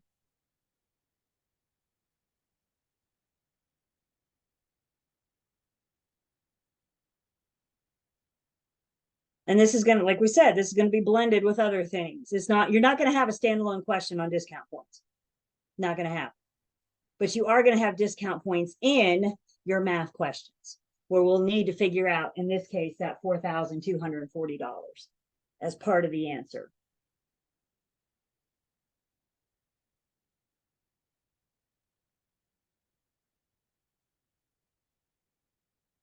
Another fee that the buyer is going to have to pay at settlement. Discount points are optional, right? That's not required for every transaction. What is required for every transaction is something called the loan origination fee. It's all in the name, you guys. The lender is charging the borrower to originate the loan. There's money involved in originating this. There's paperwork, there's people, there's sources and supplies and underwriting and staff and da da da da. There's money takes money to originate a loan. And the lender will charge a loan origination fee. The problem will have to tell you what the loan origination fee is, and it's going to give it to you as a percentage. The problem has to tell you, is it 1%, 2.5%, whatever. The loan origination fee is a percentage of the loan amount. So in addition to discount points, we may also have a loan origination fee. So same as before, we have a purchase price of $265, a loan to value ratio of 80%, which means my loan, same as before, is going to be $212,000 loan to value ratio.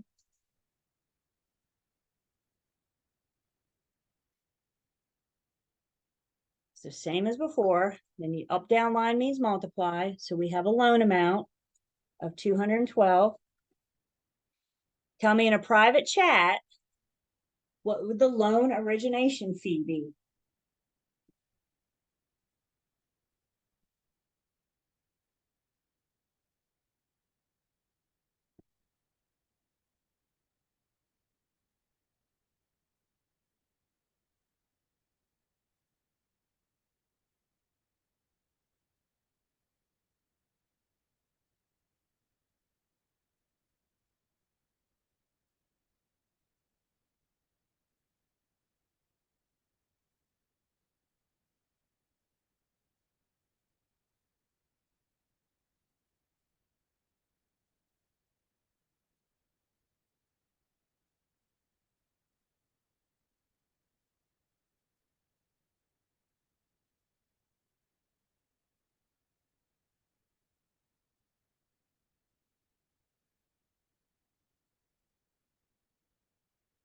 No, 15 more seconds to get these in.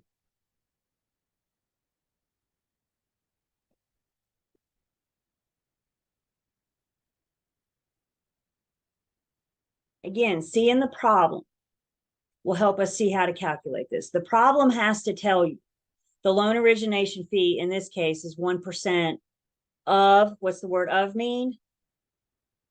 Multiply of the loan amount. So how do you find the loan origination fee? You first find or take the loan amount times 1%. And then there will be a debit to the buyer of $2,120. Even more money. So now we got them bringing their 20% down payment. We got them bringing 4,000 and something in discount points. We got to bring them 2,000 and something in loan origination fee. All those debits of the buyers add up.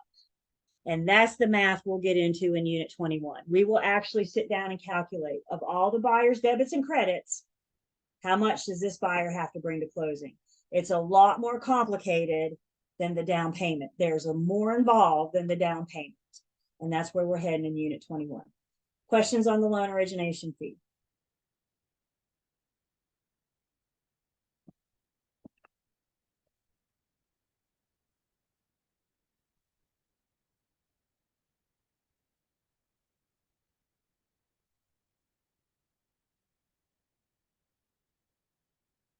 The next piece of math is to talk about amortizing. Remember, we introduced you to amortizing before the last break, and we just said amortization is just full level payments.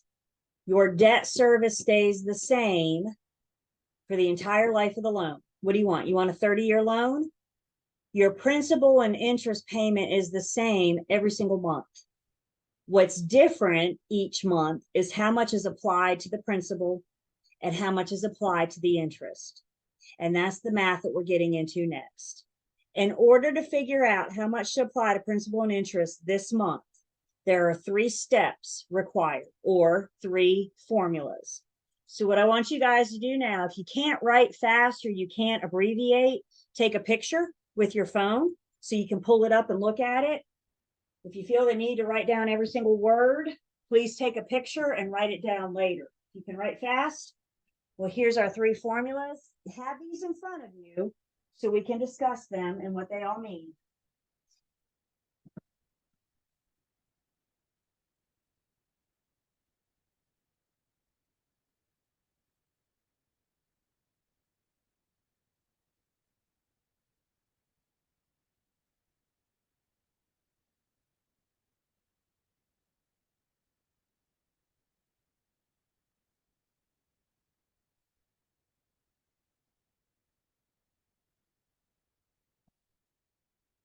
I call these three steps to amortize a loan each month. Every month we do these three steps over and over and over again. I also need you guys to see these as three formulas. What do we do with formulas? We put them on a flashcard. We've got to know these formulas. Any one of these could be a candidate for your test. You may be asked to find the monthly interest, you may be asked to find the monthly principal, or you may be asked to find next month's balance. So we've got to know these three steps or these three formulas. So either you put these on flashcards or that piece of paper you set aside on day one called formulas. Make sure you add these. Haven't figured out the T-bar on them yet. Oh man, if I could amortize a 30-year loan using the T-bar, that's the dream. I'm working on it. But for right now, we just got to use the formulas. Do you guys have these in front of you where you can refer to them? Everybody good? So we're going to look at one together, and then of course we'll let you guys do one as well. So again, with these, knowing the formulas, this will help us work through the problem. So let's look at our problem. Your buyer's approved for a $100,000 loan at a 5% interest rate for 30 years. Their monthly principal and interest payment is $499.55. Find the balance of the loan after the first month's payment. When I amortize, I like nice, neat rows and columns. So nice, neat rows and columns. We're going to start with our debt service or our principal and interest. I also need to consider this month's monthly interest. I need to consider this month's monthly principal. And I need to consider this month's balance. The balance being how much do I owe the bank? My principal and interest or my debt service is $499.55. And that is the amount of my debt service for month 1, month 2, month 3, month 180. $499.55 is my payment of principal and interest every single month for the life of this loan. $499.55. What do you owe in principal and interest every single month? $499.55. Do I have everybody? What's different is how much we apply to principal and how much we apply to interest. I know the balance going into this is what I borrow from the bank. My balance is my principal because that's what I have to work to pay down. So my balance going into this, what do I owe the bank today? I owe them $100,000.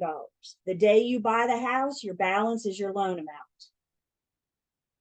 The other piece of information I need is my interest rate, which is 5%. Hang on just 1 second. Hang on, I'm sorry. Pay no attention, the man behind the curtain. Somebody's asking about a formula sheet. We don't have one. Just, I think it means more to you guys if you know your formulas yourself. So get you a piece of paper, call it formulas, or get your flashcards. All flashcards go on formulas. Nope. All formulas go on flashcards. There we go. I said it right that time. Okay. So I have my monthly, or I got my principal and interest.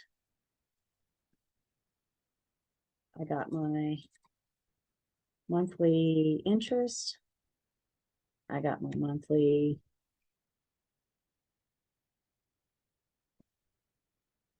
principal. I have my balance.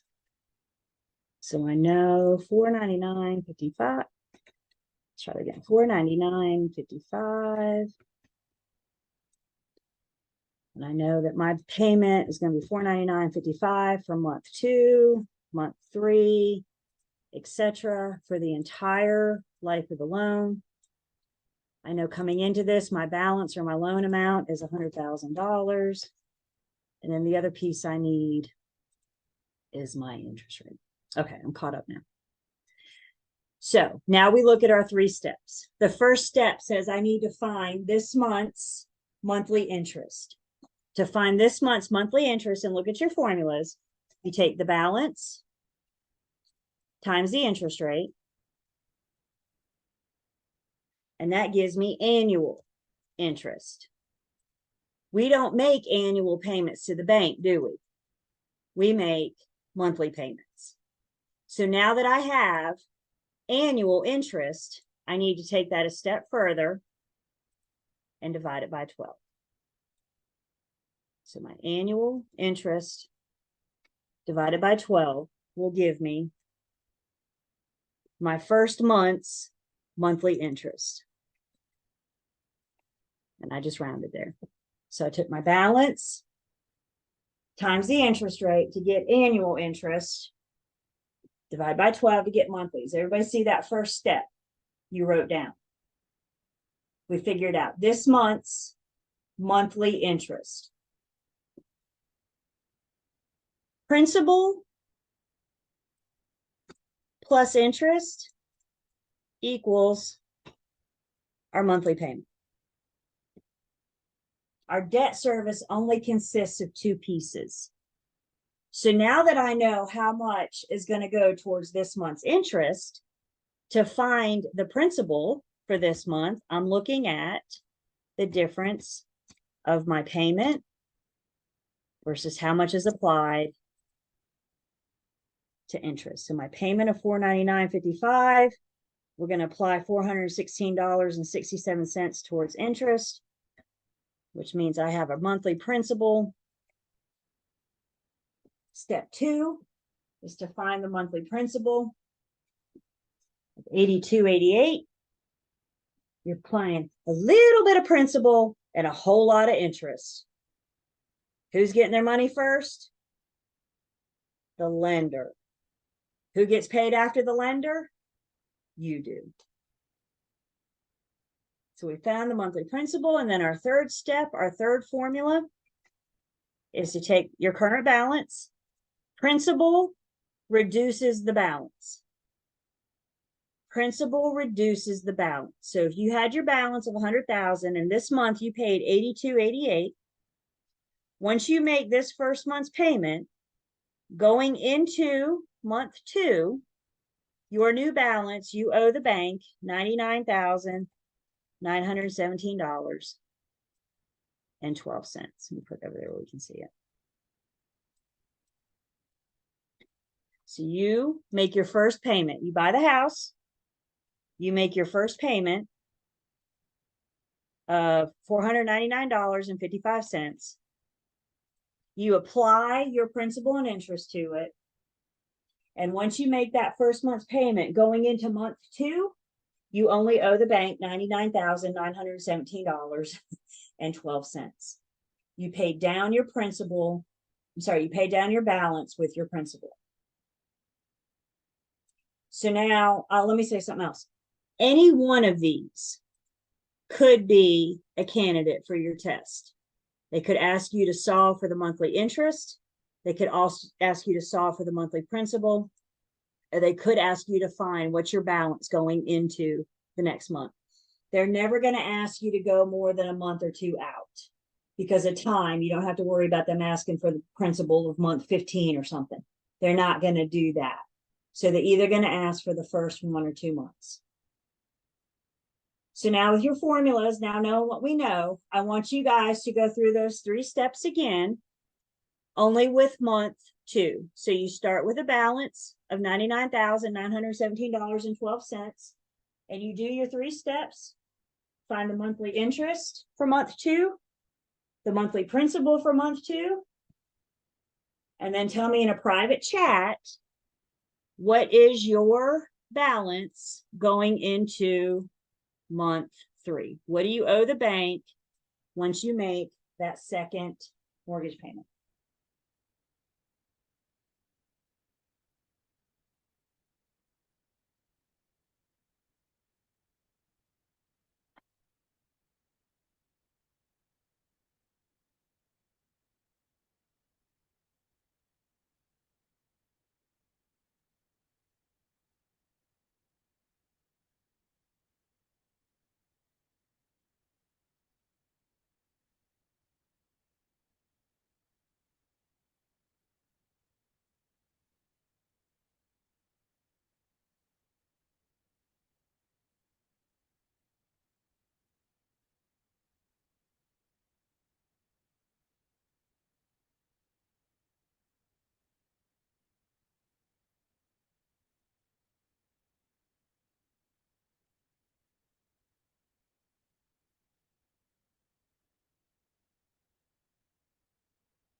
One more minute, and then we'll talk about it.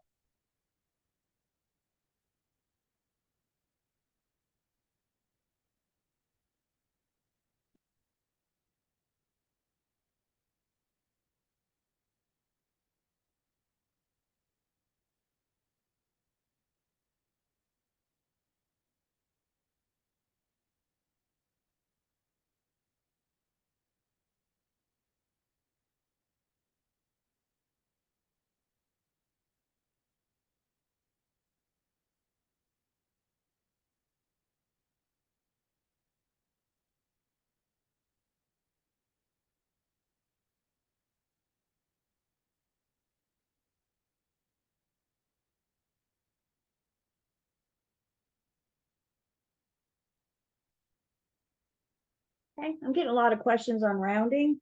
They say if you go out at least 2 or 3 decimal places.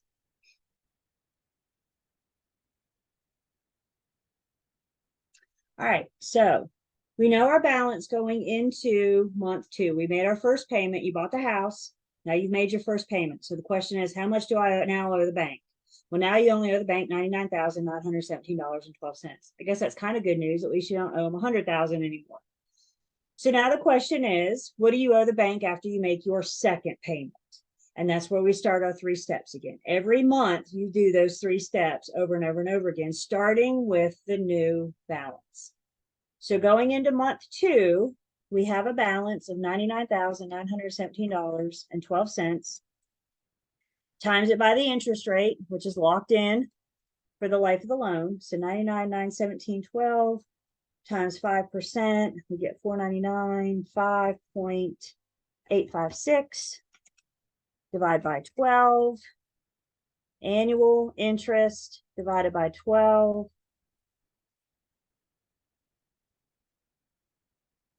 gives me $416.32. This is how much will be applied to my second month's monthly interest. See, it's just a little bit less interest than what you paid last month.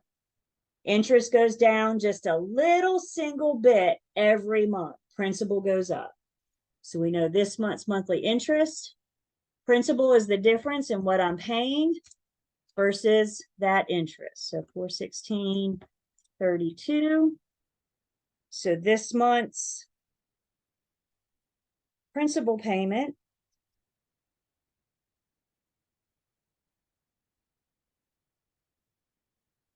is going to be 83.23. See how you came up just a little bit. It doesn't happen in big strides. I mean, you guys remember, this is a 30-year loan. This is going to happen. There's 360 times you're making this payment. So it's not going to be big. It's going to be a little bit at a time because you got this 30-year loan. So we got that monthly principal. This is a great place to stop and check yourself. Does your monthly principal plus your monthly interest equal your $499.55? That's all we're doing, is taking that monthly debt service and divvying it up between principal and interest. Then the last step is to figure out how much you owe the bank going into month 3. Principal reduces the balance. So you started with 99,917.12 minus 83.23. And now going into month 3, you only owe the bank 99,833.89. If you're a few cents off from me because of rounding, remember, you can't miss a problem by rounding alone. In other words, the answer choices aren't that close. So as long as you're taking it out at least 2 or 3 decimal places, you'll be able to round at the end and figure out which one you're a few cents off. Don't get carried away with your rounding, but go out at least 2 or 3 decimal places. Now you only owe the bank $99,833.89. Do it again and again and again every month for 30 years.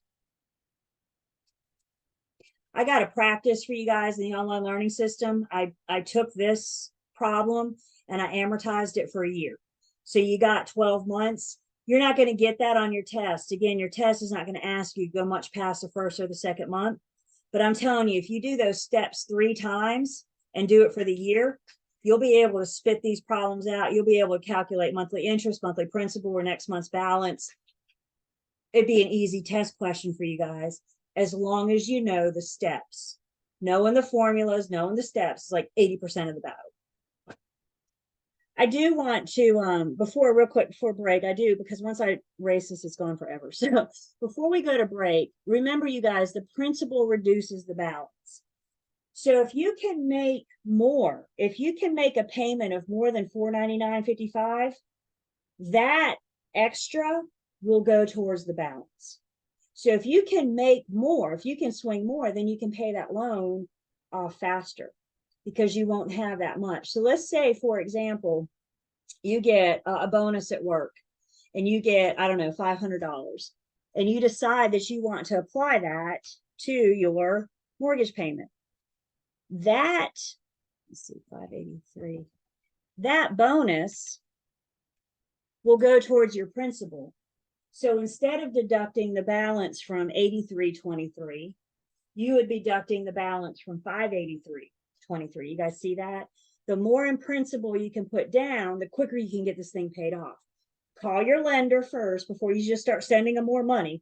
Call your lender first and make sure that they know what you're doing. But most lenders will allow you and not charge you a prepayment penalty. So even if you can just pay, $10 more a month, you're not going to have that loan for 30 years because you've paid that balance down faster. Paying this balance down faster is what prevents you from having a principal payment and an interest payment. Again, check with your bank, make sure it's allowed, make sure they're not going to charge you a prepayment penalty. Make sure they know that that extra is applied to your principal. But yeah, if you can get that any little bit. For my homeowners on the call, once you left the attorney's office, you had a stack of paperwork about this thick, and it probably went to your new home, and it went to the new file cabinet in your new home, and you probably haven't touched it since then. If you were to look through that packet you got from the closing attorney's office, part of what they gave you was an amortization schedule, and it gives you the breakdown of how much of principal and interest you're paying every month for the next 30 years or the life of your loan. And if you make 1 penny more on your payment, then you've thrown off that whole amortization schedule. Because this thing, or the one you have, is calculated based on them only receiving $499.55 a month. So you get this paid off faster. There's good news. The practice for this, if we look in the online learning system, in the unit 14 material, or maybe the unit 15 material, it's in unit 15. So this is the problem that we just worked. We did the first 2 months. Again, I've amortized this thing for you guys for 12. If you don't study this, this is for you guys to do, and then use this to look at your answers, gauge yourself. And if you do this 12 times, if you do those 3 steps 12 times, I promise you'll get this question down. It'll be the easiest math. You got to get the 3 steps down first. Questions or comments on amortizing, breaking down that monthly payment, principal and interest? Miss Julie? Can you hear me? Oh, sorry. Does this related to like what do you call it? VA loan, or do they have a different system? They could be. So the amortized loan, that's a great question, Helene, thank you. And the amortized doesn't care what type of loan it is. It's how we're paying it back. Okay. So this could apply VA, FHA, USDA, all those different loan types. And we'll talk about those loan types in unit 15. Thank you. It's a repayment method. Fully amortized versus partially amortized.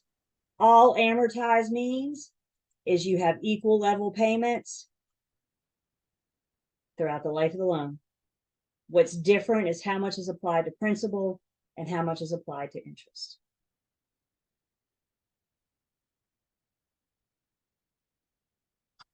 Other questions? Little bit more math when we get back. We're almost done with math, just a little bit more, but let's go ahead and take our last break. Our last 1 o'clock break. And we'll come back and wrap up 14 and get going in 15. And then we'll talk about what Thursday is going to look like.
That's done. Done.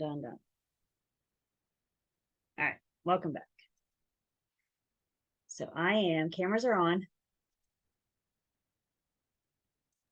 I am taking attendance.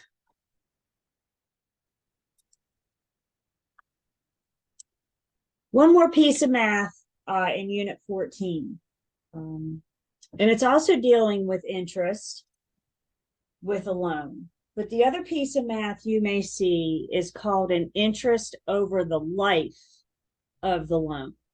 And what that question's wanting to know is, based on this loan with $100,000, 5% interest rate for 30 years, how much in interest will you end up paying at the term of this loan? Interest over the life of the loan. So you guys have two choices. You can either amortize the loan 360 times. 30 times 12 is 360. So you can do that 360 times and then add up the interest column. Or we can look at another formula dealing with interest over the life of the loan. So again, the same information we just saw. We've already seen this problem. But now we're asked, what is, with these terms, what is the total amount that this borrower will pay just in interest? So we start with our monthly payment. The problem tells us the monthly payment is $499.55. And we multiply it by the number of times we're going to make this payment. If it's a 30-year loan and there are 12 months in a year, 30 times 12 means I'm going to make this payment of $499.55 360 times. 30-year loan, 12 months in a year. Thank you. I have taken attendance. Thank you guys for letting me know you're back. So you make this payment 360 times, which means your monthly payment times the number of times that you make it gives you your total debt service of $179,838. From that, you deduct your principal. Principal and interest equal your debt service. So you deduct your principal, which gives you the total interest over the life of the loan of $79,838. This is assuming you do not make any payment more than the $499.55. The moment you put a penny more into this, you've thrown that whole amortization schedule off, because your balances will be off, your interest will be off. So amortizing is breaking it down into monthly.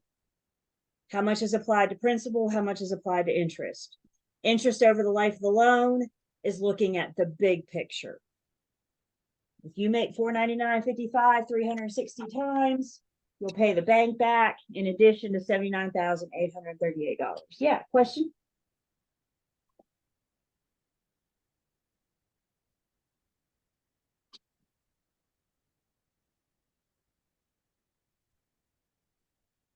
This is some math, financing math. We got some more in 15 that we had to look forward to on Thursday. But this will get us through the Unit 14 math, I think. I'm almost certain. So we're easing you in. You guys got discount points, loan to value ratio, origination fee, amortizing, and interest over the life of the loan. Discount points, loan origination fee, we're going to build on, and we will see in Unit 21. Question comes in about discount points. Discount points are prepaid interest. If you're bringing discount points to closing, you're bringing some of the interest that you owe the lender for this one. Keep it simple, you guys. Discount points are prepaid interest.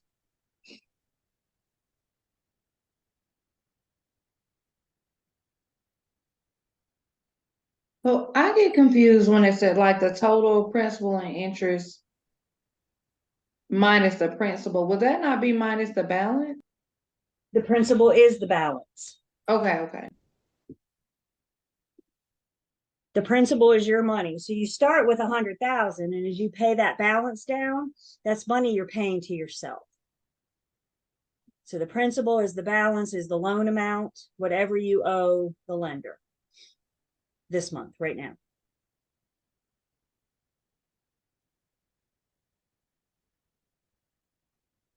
Prepaid interest is money, is interest that you're prepaying. You're not paying it over the course of 30 years.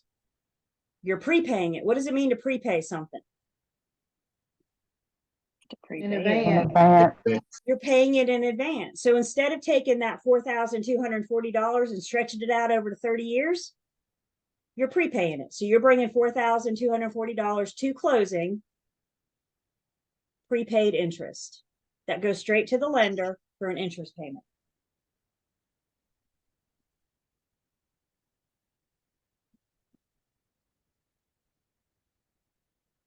The rest of Unit 14 is different loan repayment plans. The one we've been talking about so far, the one you need to know the best, the one that we see the most often, is the fixed rate level payment.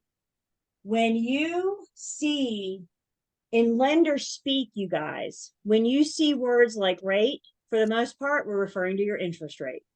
So what we've been looking at is a fixed interest rate, level payment, amortization. One more question about discount points. How often do people prepay? In some markets, I know the last couple of years, lenders have said, I'm not originating a loan if you don't buy discount points. There's other markets where people say, I want a lower interest rate. What can I do? I think seeing discount points on a settlement statement at closing is very common. We see discount points more often than not. And my homeowners on the call, if you go pull that paperwork and you look at those figures, I would not fall out your chair if you found out now that you paid discount points when you bought your car, your house, not your car, your house. Very, very common. So how often? Very often. So fixed rates, what we've been dealing with, that means the interest rate is fixed. And we have level payments. An interest-only loan is just that. An interest-only loan, you are just making payments on the interest. Once you make your final interest payment, the balance due is the principal. So all the payments you're making is on the interest. These are short-term loans, think 3 to 5 year loans. And the best candidate for interest-only loans would be like a developer that buys multiple parcels and then subdivides them. They need money to buy that land. They need money to buy that parcel. So they may do so using an interest-only loan. An adjustable rate mortgage, or an ARM, means that your interest rate fluctuates. There's predetermined times that the interest rate will go up, the interest rate will go down. There's a picture of an ARM in your book, page 399 and 379. And you can see with the ARM, we started with an interest rate of 6.9. After X amount of time, it adjusts up, down, up, down, down, down, down. The interest rate adjusts. Probably next to fixed level, we see fixed level the most, no doubt. Probably next to fixed level, ARMs are pretty common.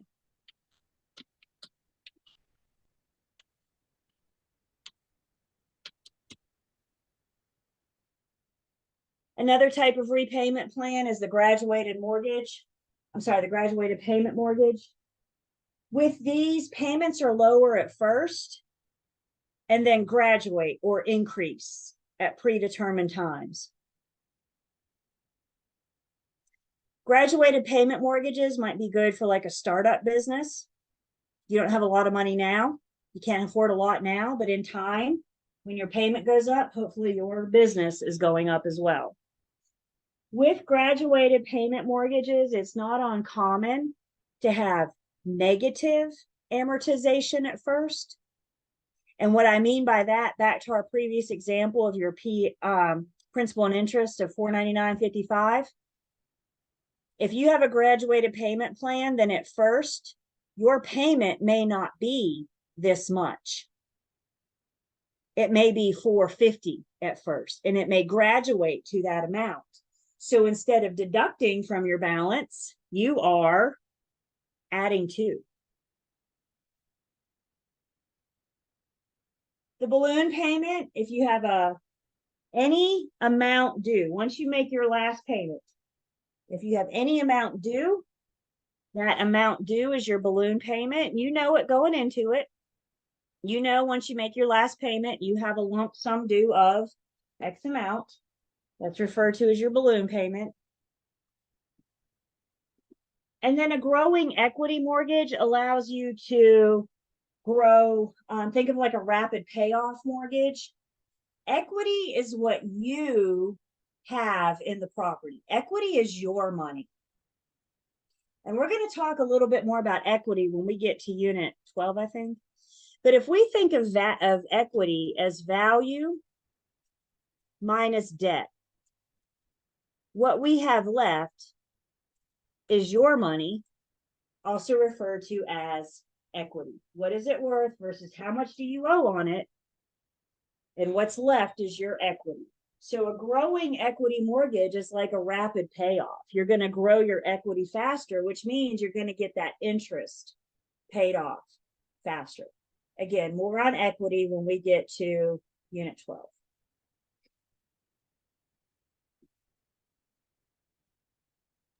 Hey, I'd hate to have an adjustable rate mortgage right now. They're pretty high right now, aren't they? Because they're planning on, there's so much fluctuation with interest rates right now. I mean, guys, I'm not kidding. 3 years ago, they were 2 point something. Today, they're coming out at 6 point something, 7% something. I don't know where they're going to be at by the end of the year. I don't know where they're going to be at by the end of the month. Interest rates are one of those things that are always fluctuating. People think, well, you know, it's a good time to buy a house. It's not a good time to buy a house. Anytime you're not paying rent is a good time to buy a house. Because if you're paying rent, you're paying somebody's mortgage. It's just not yours. At least if you have your own, you're paying your own mortgage. One way or another, mortgage is getting paid. Does everybody understand that? It's just a difference of whether or not you're paying your own mortgage or you're paying somebody else's. You're either building your own equity or you're helping somebody else build theirs. So the old rule of thumb, the old joke, the best time to buy a house was yesterday. When was the best time to sell your house? Yesterday. And a lot of that is due to the market uncertainties, the fluctuations. I have no idea what tomorrow is going to look like. Yeah, Cody? On the topic of the adjustable rate mortgage, why would someone choose something like that? What would be an example? They might be, because if we go back to $499, I'm sorry, $399 or $379, it might be that at a fixed rate, they can't give me a fixed rate of anything under 7.25. So my fixed rate is 7.25 or the adjustable, right? So then I can plan on lower payments and I can prepare for higher payments as opposed to having that one level payment. Be careful with ARMs, you guys, because if you miss a payment, all those interest rates are going up. The default on an ARM, they can't increase your interest rate on an amortized loan because the interest rate is fixed. But on an ARM, if you miss a payment, they can penalize by the form of interest rates. So yeah, that might be, you're telling me I can get 7.25% fixed rate, or I can get an ARM starting at 6.9 for the first 2 years, 5 years, whatever. It is worth having your buyers talk to several lenders to find out what they offer. Again, you guys, I'm not the one paying the mortgage on this property. So I don't get to say, this is the lender you need to use. These are the terms you need to agree to. We need to get our buyers to shop around so they can make the decision about what's best for them, what type of loan and repayment plan is best for them. And that gets us through Unit 14. So those key terms, you guys have got to know what the word means. I just told you I'm introducing you to a whole new industry. We're no longer brokers in these units. We are lenders, and we need to know what the words mean. So those key terms are back on page 383. Your key point review is on 403. Your student quiz is on 405. Turn with me, if you will, to 407, new book people. 387, old book people. So 407 versus 387. Or 407 and 387. You guys see numbers 28, 29, and 30? They kind of feed off each other. So now, in order to answer 29, you first have to answer 28. In order to 30, you have to answer 29.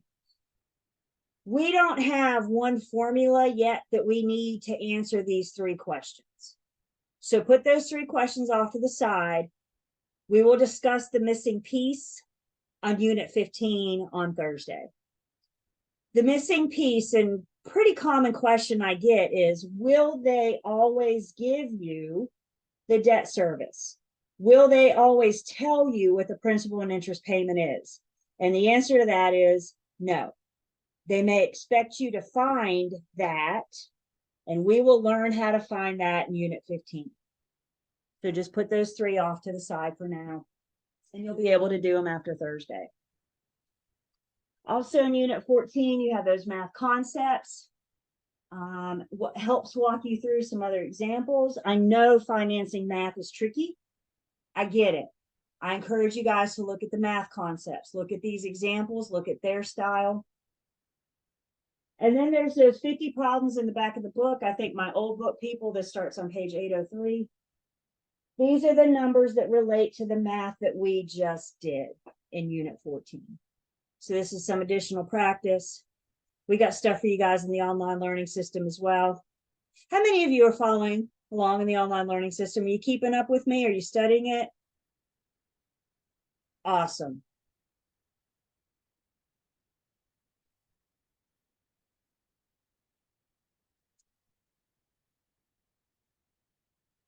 So not switching gears at all, continuing on with our lender discussion. Lenders' hats are still on. Unit 15 is the more in practice. This is the stuff that we can more expect to see day to day to day to day. I think Unit 15 is more applicable to me and you because these are the conversations we're having with our buyers. Again, you guys, stay in your lane. You're not in mortgage school. You're not in lender school. However, we are the front lines of our buyers and sellers, and they're often calling us first, which is what I want. You guys with me? I don't want my buyers going out trying to find resources from other information. I want them to come to me. And if I'm knowledgeable, then they're more apt to come to me. So financing in practice. In this unit, we're going to talk more about the different types of loans. So you've got conventional loans, FHA, VA, USDA, etc. We're going to describe the players in the lending game. There are several tiers. There are several players where all this money comes from. So we're going to describe those players. And then we're just going to explain and go through the typical residential lending practices and procedures. And then we get to pick our calculator up again on Thursday. We're going to look at some math and helping us qualifying a buyer. We're also going to look at that math to help us find our monthly debt service. They don't always give it to you, so we need to know how to find it. And that's what we're doing here. So let's introduce you to where we are today. And this starts with a brief history lesson.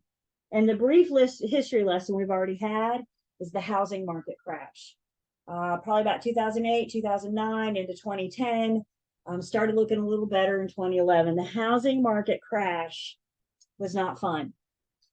And a lot of people went through foreclosure, short sales. A lot of people lost their property. There are a cajillion theories out there about what went wrong and caused the housing market crash. And we're not getting into all those theories. But we will say that one of the more common theories was fraudulent lending practices. Now, with that being said, I certainly don't want to give the impression that all lenders are fraudulent, because they're not. Some do better than others. But during this time, before this time, lenders weren't that regulated. They didn't have many rules. And getting a loan in 2006, 2005 was so dang easy. A lot of times you just call the lender and say, this is what I make and this is my debt. And they'd say, okay, we'll give you a loan based on what you told them over the phone. Do people lie, especially about their income? All the time. I mean, y'all, seriously, pre-housing market crash, it was like Oprah was giving those things out. You get a loan, you get a loan, everybody gets a loan. It was absurd. And guess what? It came back and it bit us in the butt in the form of the housing market crash that resulted in a lot of short sales and a lot of foreclosures. From that, we now, or not we, lenders have current lender laws to try to protect the consumer. And one of the best ways that we can protect the consumer is to help educate the consumer. So when we talk about lender laws today, that is their main point, is to protect and educate the consumer. Dodd-Frank was established in 2010 to help with consumer protection. The CFPB also came as a result from that. And another thing that came from that was something called TRID. Well, we're going to define TRID on the next slide. But what we have today is strict lender laws that make sure that the consumer is aware of their loan product, their loan details, the loan that they're taking, and also help educate them about all these numbers. You guys, I'm not kidding. Pre-Dodd-Frank, I remember stories of agents going to closing where buyers were seeing what their monthly payment was going to be for the first time for the next 30 years, sitting at the settlement table. Could you imagine knowing you were getting ready to sign by a house, but you had no idea how much you owed each month? That's one thing that Dodd-Frank came in and said, no, we got to give people the numbers ahead of time. We got to let them look at it. We got to protect them by helping them understand the terms, what they were committing to for 30 years. TRID, you know, we're an industry of acronyms, right? TRID is the acronym of acronyms. It's the most acronymous acronym that we have. TRID is an acronym for the TILA-RESPA Integrated Disclosure. TILA is an acronym for the Truth in Lending Act. RESPA is an acronym for the Real Estate Settlement Procedures Act. TRID combines them. TILA has always been around. RESPA has always been around. TRID integrated them. A lot of TILA and RESPA were similar. Consumers were signing what they thought were duplicate forms, and they did look very similar, but one had to go to TILA and one had to go to RESPA to process. So TRID came together and it integrated them, it combined them. Now, even though they're separate and integrated, they still do two different things. When you see TILA, I actually want you to see the word lending. TILA tells the consumer, it educates the consumer on the cost to obtain the loan. How much is it going to cost you to get this loan? I got you. When you guys see RESPA, I actually want you to see settlement. RESPA tells the consumer what it's going to cost you to close. What is it going to cost you to go to settlement? So TILA handles the loan costs, RESPA handles the closing costs, and the two together come together to give us what we have today as TRID. We introduce you a little bit to TRID here. We'll spend more time in TRID on Unit 21. So let's talk about the players in the mortgage lending game. The top tier, the number one player, are the feds. Feds regulate the money going into and out of the economy. They regulate the supply. The economy is a market. Markets will always have highs and lows. The feds are not trying to regulate that. Healthy fluctuations in a market are to be expected. What the feds try to regulate is extreme highs and extreme lows. Like, for example, the housing market crash. We never want to get back down to that low. So the feds regulate money. Y'all think about some of the price tags on houses. I mean, this isn't like a t-shirt we're buying, right? I mean, this is 6 digits, you know, right? These are big, big numbers. So there's a lot of money involved in the overall real estate industry. And feds help regulate all the money in the economy, but they also help regulate the money as well for lending, purchasing homes. The feds may sell money to the lender. I know we like to get all upset because the lender charges us to borrow money, but guess what? The lender may have to pay somebody else to get the money that they're letting you borrow. Does this make sense? So if they buy money from the feds and the feds charge them for this money, who are they going to pass those costs on to? That's me and you, isn't it? So there's no such thing as free money, guys. Even lenders have to get money from somewhere. There's no such thing as like a money tree out back that when you want to go buy a house, a lender goes out there and plucks $100,000 bill and says, here you go. They got to get the money from somewhere. One of those sources could be the feds. So they're the top tier, the number one player. Under the feds, you have the primary mortgage market. This is who you and I originate loans from. When you want to buy a house and you talk to a lender, may that be Bank of America, Movement Mortgage, Fairway Mortgage, Wells Fargo, whomever, you are communicating directly with a player on the primary mortgage market. Primary mortgage market is where loans are originated. Primary mortgage market either gets their money from the feds or they sell the money after the loan is originated.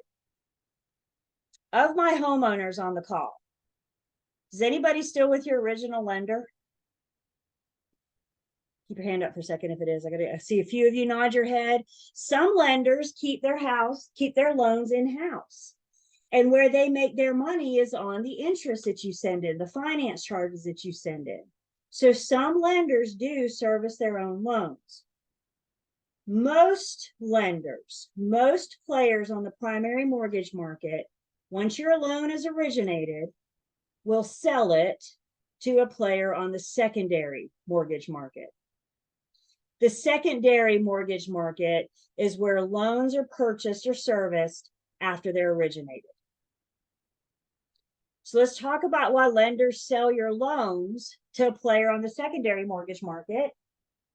And the whole point is to replenish their funds. So as a lender, as Julie's Financial Institute, I have a whole bunch of money that I'm going to let you, and you borrow to buy a house. I give you all my money to buy a house. I have two choices.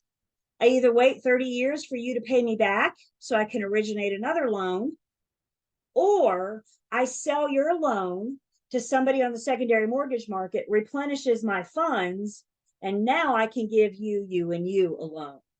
Selling your loan keeps money flowing in the economy. It allows the lender to keep lending. Again, they got to get the money from somewhere. So they're either buying it from the feds or they're selling it to a player on the secondary mortgage market.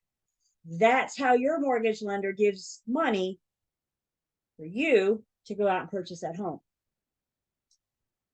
The players on the secondary mortgage market, I'm pretty sure we've heard of at least the first one. Fannie Mae will buy any type of loan on the secondary market. So your lender originates a loan, and we're talking like billions of dollars at a time here. So your lender originates, 50 loans. And then they sell those 50 loans to Fannie Mae to replenish their funds. Fannie Mae is the oldest. She's been around the longest. She's the hungriest. Fannie Mae will buy them all. Fannie Mae will buy conventional loans, FHA loans, VA loans. She doesn't care.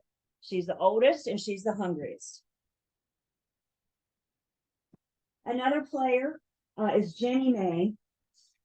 We're going to learn in just 1 second that our FHA and our VA loans are government-backed loans. So Jenny buys government loans. G. Jenny buys government loans only. And our government loans are our FHA and VA loans. Again, we'll talk about that next. Jenny will not buy conventional. And then the low man is Freddie Mac. Freddie only buys conventional. Freddie's not going to mess with government-backed loans.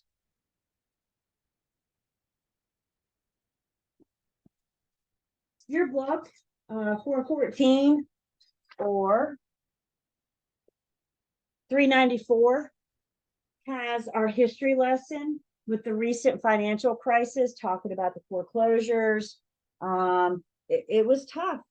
It was tough. There were foreclosures all over the place. People, my gosh, everybody in real estate was getting out. We had a mass exodus because nobody was buying a house because you couldn't afford to, because nobody was issuing a loan because lenders were scared to give money after the incident, we'll call it. So history has taught us, please understand, we will always have highs and lows. It's a market. It's a fluctuating market.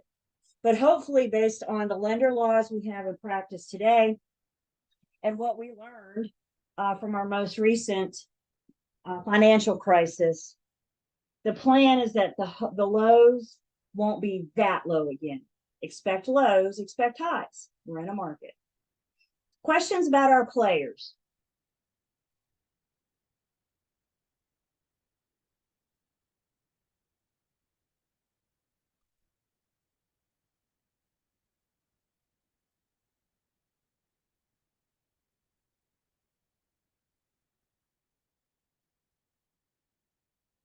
So let's talk about some of the more common loan types, more common loan products. One that we see quite a bit is our conventional loans. Conventional loans are not backed by a government agency. I will talk more about what that means in just a second. What it means for us right now in a conventional loan is that the lender doesn't have support. The lender doesn't have a safety net. So in the event of the borrower's default, the lender bears all the risk. Now, one way that the lender can alleviate their risk is by charging PMI or private mortgage insurance.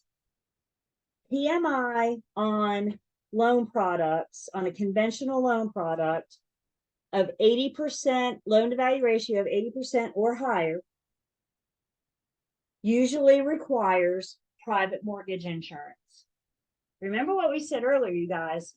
I get a 95% loan from a lender and I never make my first payment. I'm a big risk, aren't I?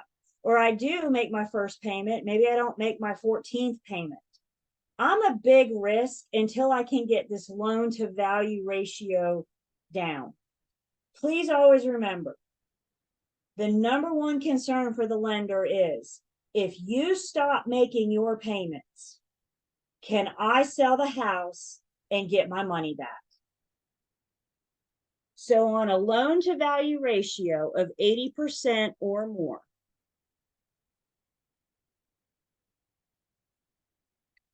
loan to value ratio,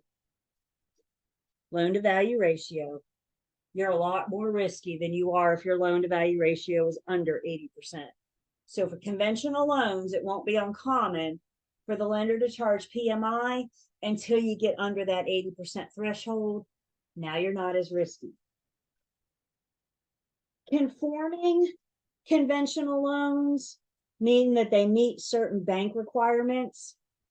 Conforming loans can be sold on the secondary mortgage market. Conforming loans can be sold to Fannie, Ginnie, or Freddie because they conform, because they meet those certain bank requirements. Non-conforming loans then generally are not sold. Again, not all lenders sell the loan. Not all lenders service the loan. So if they want to be serviced, they need to be conforming loans.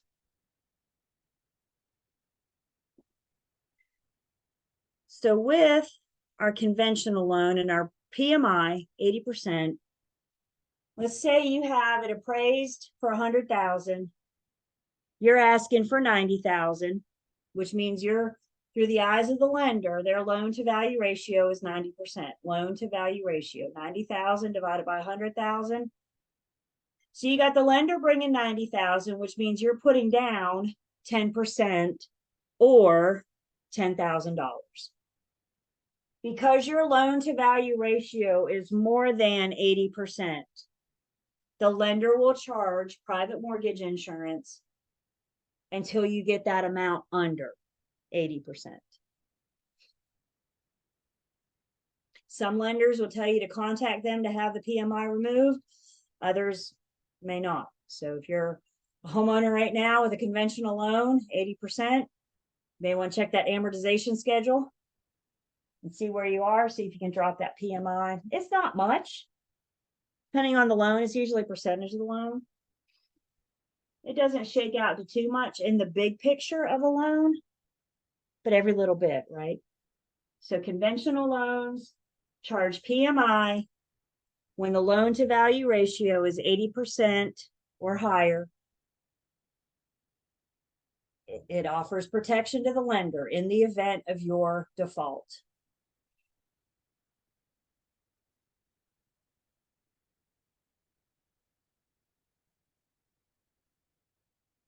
Another type of loan product is an FHA insured loan. Do not let the name fool you. FHA does not offer insurance. FHA insures the lender in the event of the borrower's default. FHA provides the lender with a safety net to catch them. If this borrower defaults, we'll help bail you out. We will be here to catch you. FHA insured loans are government-backed loans.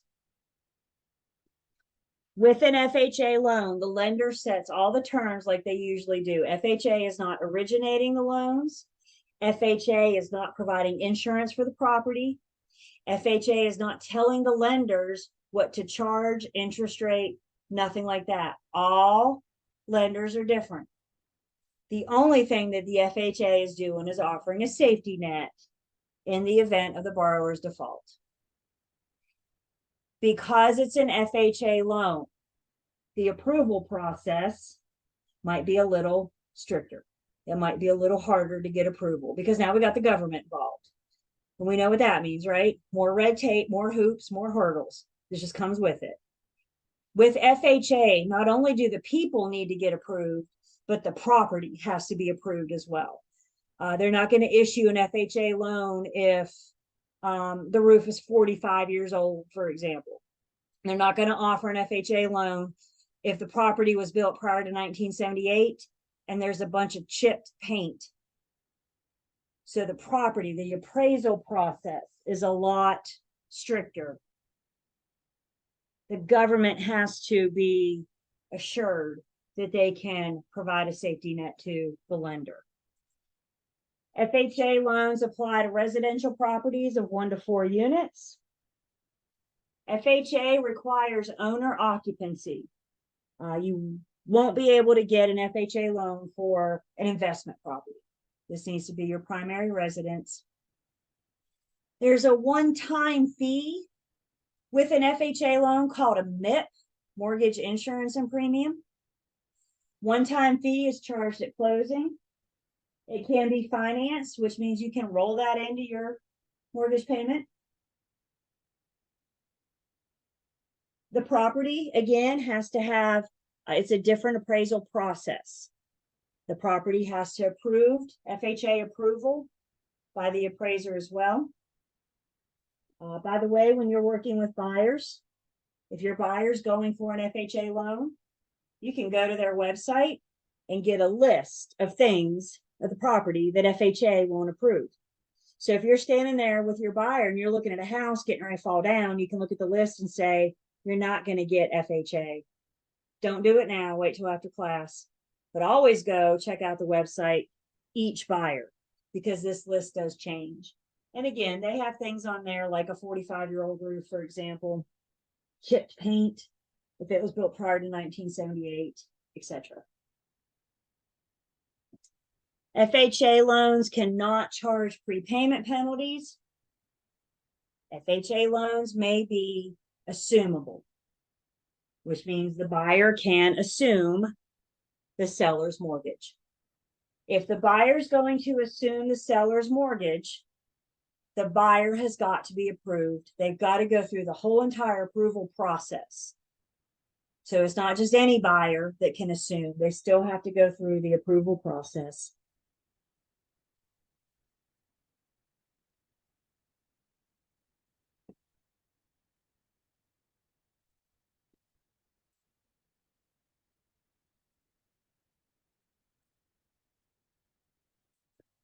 Another loan product is the VA guaranteed loan. Again, don't let the name fool you. With a VA guaranteed loan, the government is guaranteeing the lender in the event of the borrower's default. They're guaranteeing that they will be there to catch the lender and help bail them out if the borrower defaults. VA guaranteed loans are for eligible veterans. Not every vet can get a VA loan. They still have to go through the approval process, the loan approval process. VA loans are not only for eligible vets, but they're also available to the vet's unremarried widow or widower. So there's a nice perk right there. So eligible vets or their unremarried widow or widower. Also applies to 1 to 4 units. Also needs to be owner occupied. You're not going to be able to get a VA loan for a investment property. One big perk of the VA loans for our vets, and this is huge, you guys. VA loans and eligible vets may be able to get 100% financing. That's a huge benefit for our vets. If you're buying a house with 100% financing, how much are you bringing? Exactly. That's huge, you guys. You got to qualify. It doesn't just happen. You have to be approved.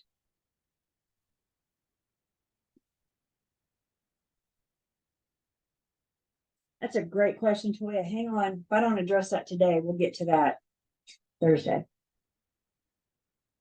The funding fee is kind of their origination fee, what they need to originate the loan. They will allow you to roll the funding fee into your financing. So some eligible vets may have more than 100% financing. They may have the cost of the home with their funding fee rolled in. All can be paid as part of their payment.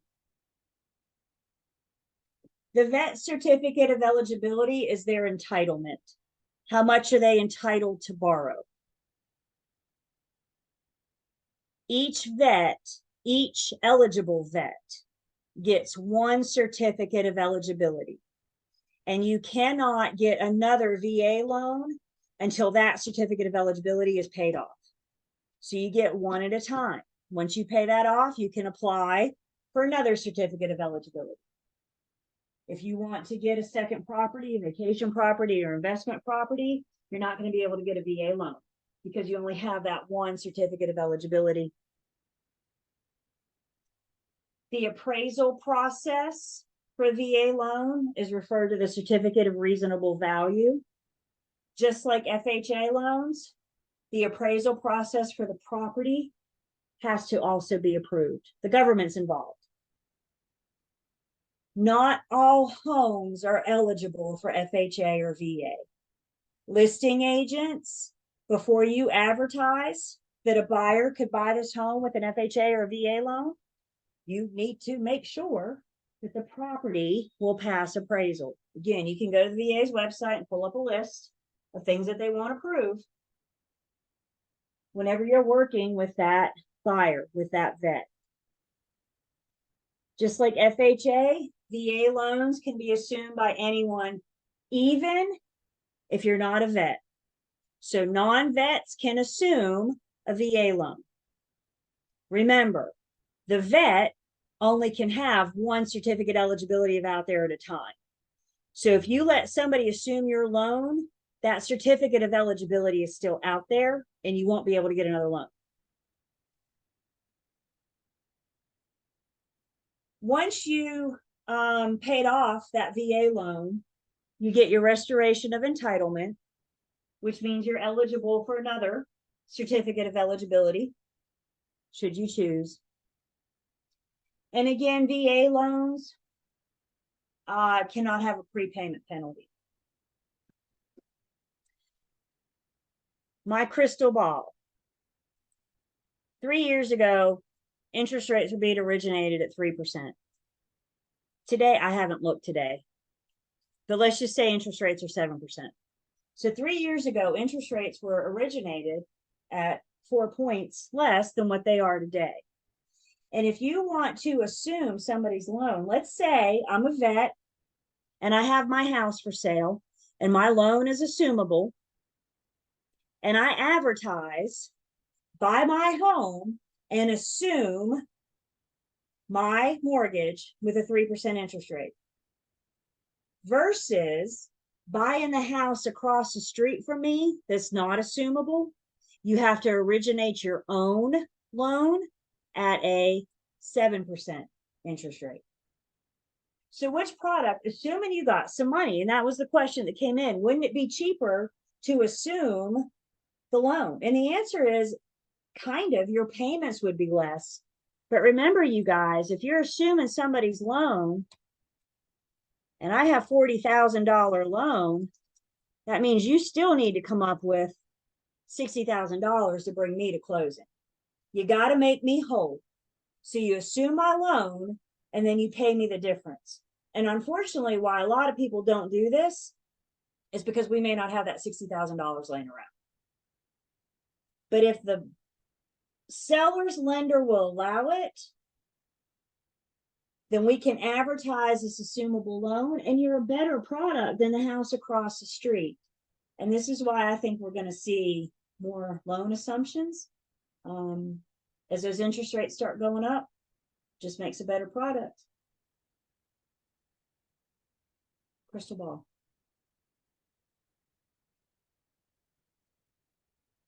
So conventional, FHA, and VA are probably our three most popular, three most common products.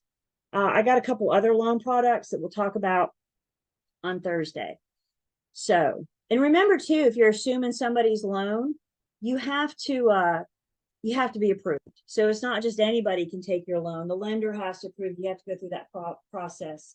And like I said, you'll have to have different to make up. And also remember too, with an assumable loan, all the liability doesn't go away from the seller. In the event of the borrower's default, they may still come after the seller. So that would be another reason why I may not want to make my loan assumable, because I don't want to be on the hook for you. Does that make sense? So there's a lot that goes into it. And this is where we get lenders involved to help make sure everybody understands that process. So this is where we are. Midterm. You guys, please don't forget to do the midterm if you haven't already. You got like a day and a half. Do it. If not, instead of coming to class on Thursday, you might as well contact Lane and get yourself scheduled in another class. Is everybody good with that? Failure to take the midterm means you are not eligible for the end of class exam. Is that unclear in any way? Okay. Midterm is due 11:59 p.m. tomorrow night. You got until tomorrow night to finish it up. When we come together on Thursday, we're back to our 9 to 1 schedule. We're going to finish Unit 15. We got some math to do in Unit 15. My old book people, real quick, if I can show you old book people. Just like with Unit 10, there was some more in the new book for Unit 15 math that you don't have in the old book. So I have copied, scanned, it's coming up, here it is. So you have a couple pages here about qualifying a buyer in the new book that you don't have in the old book. So old book people, please review this. New book people, please review this. After 15, we get going in Unit 21. Guys, remember after Thursday too, you get a week off. We do not have class next week.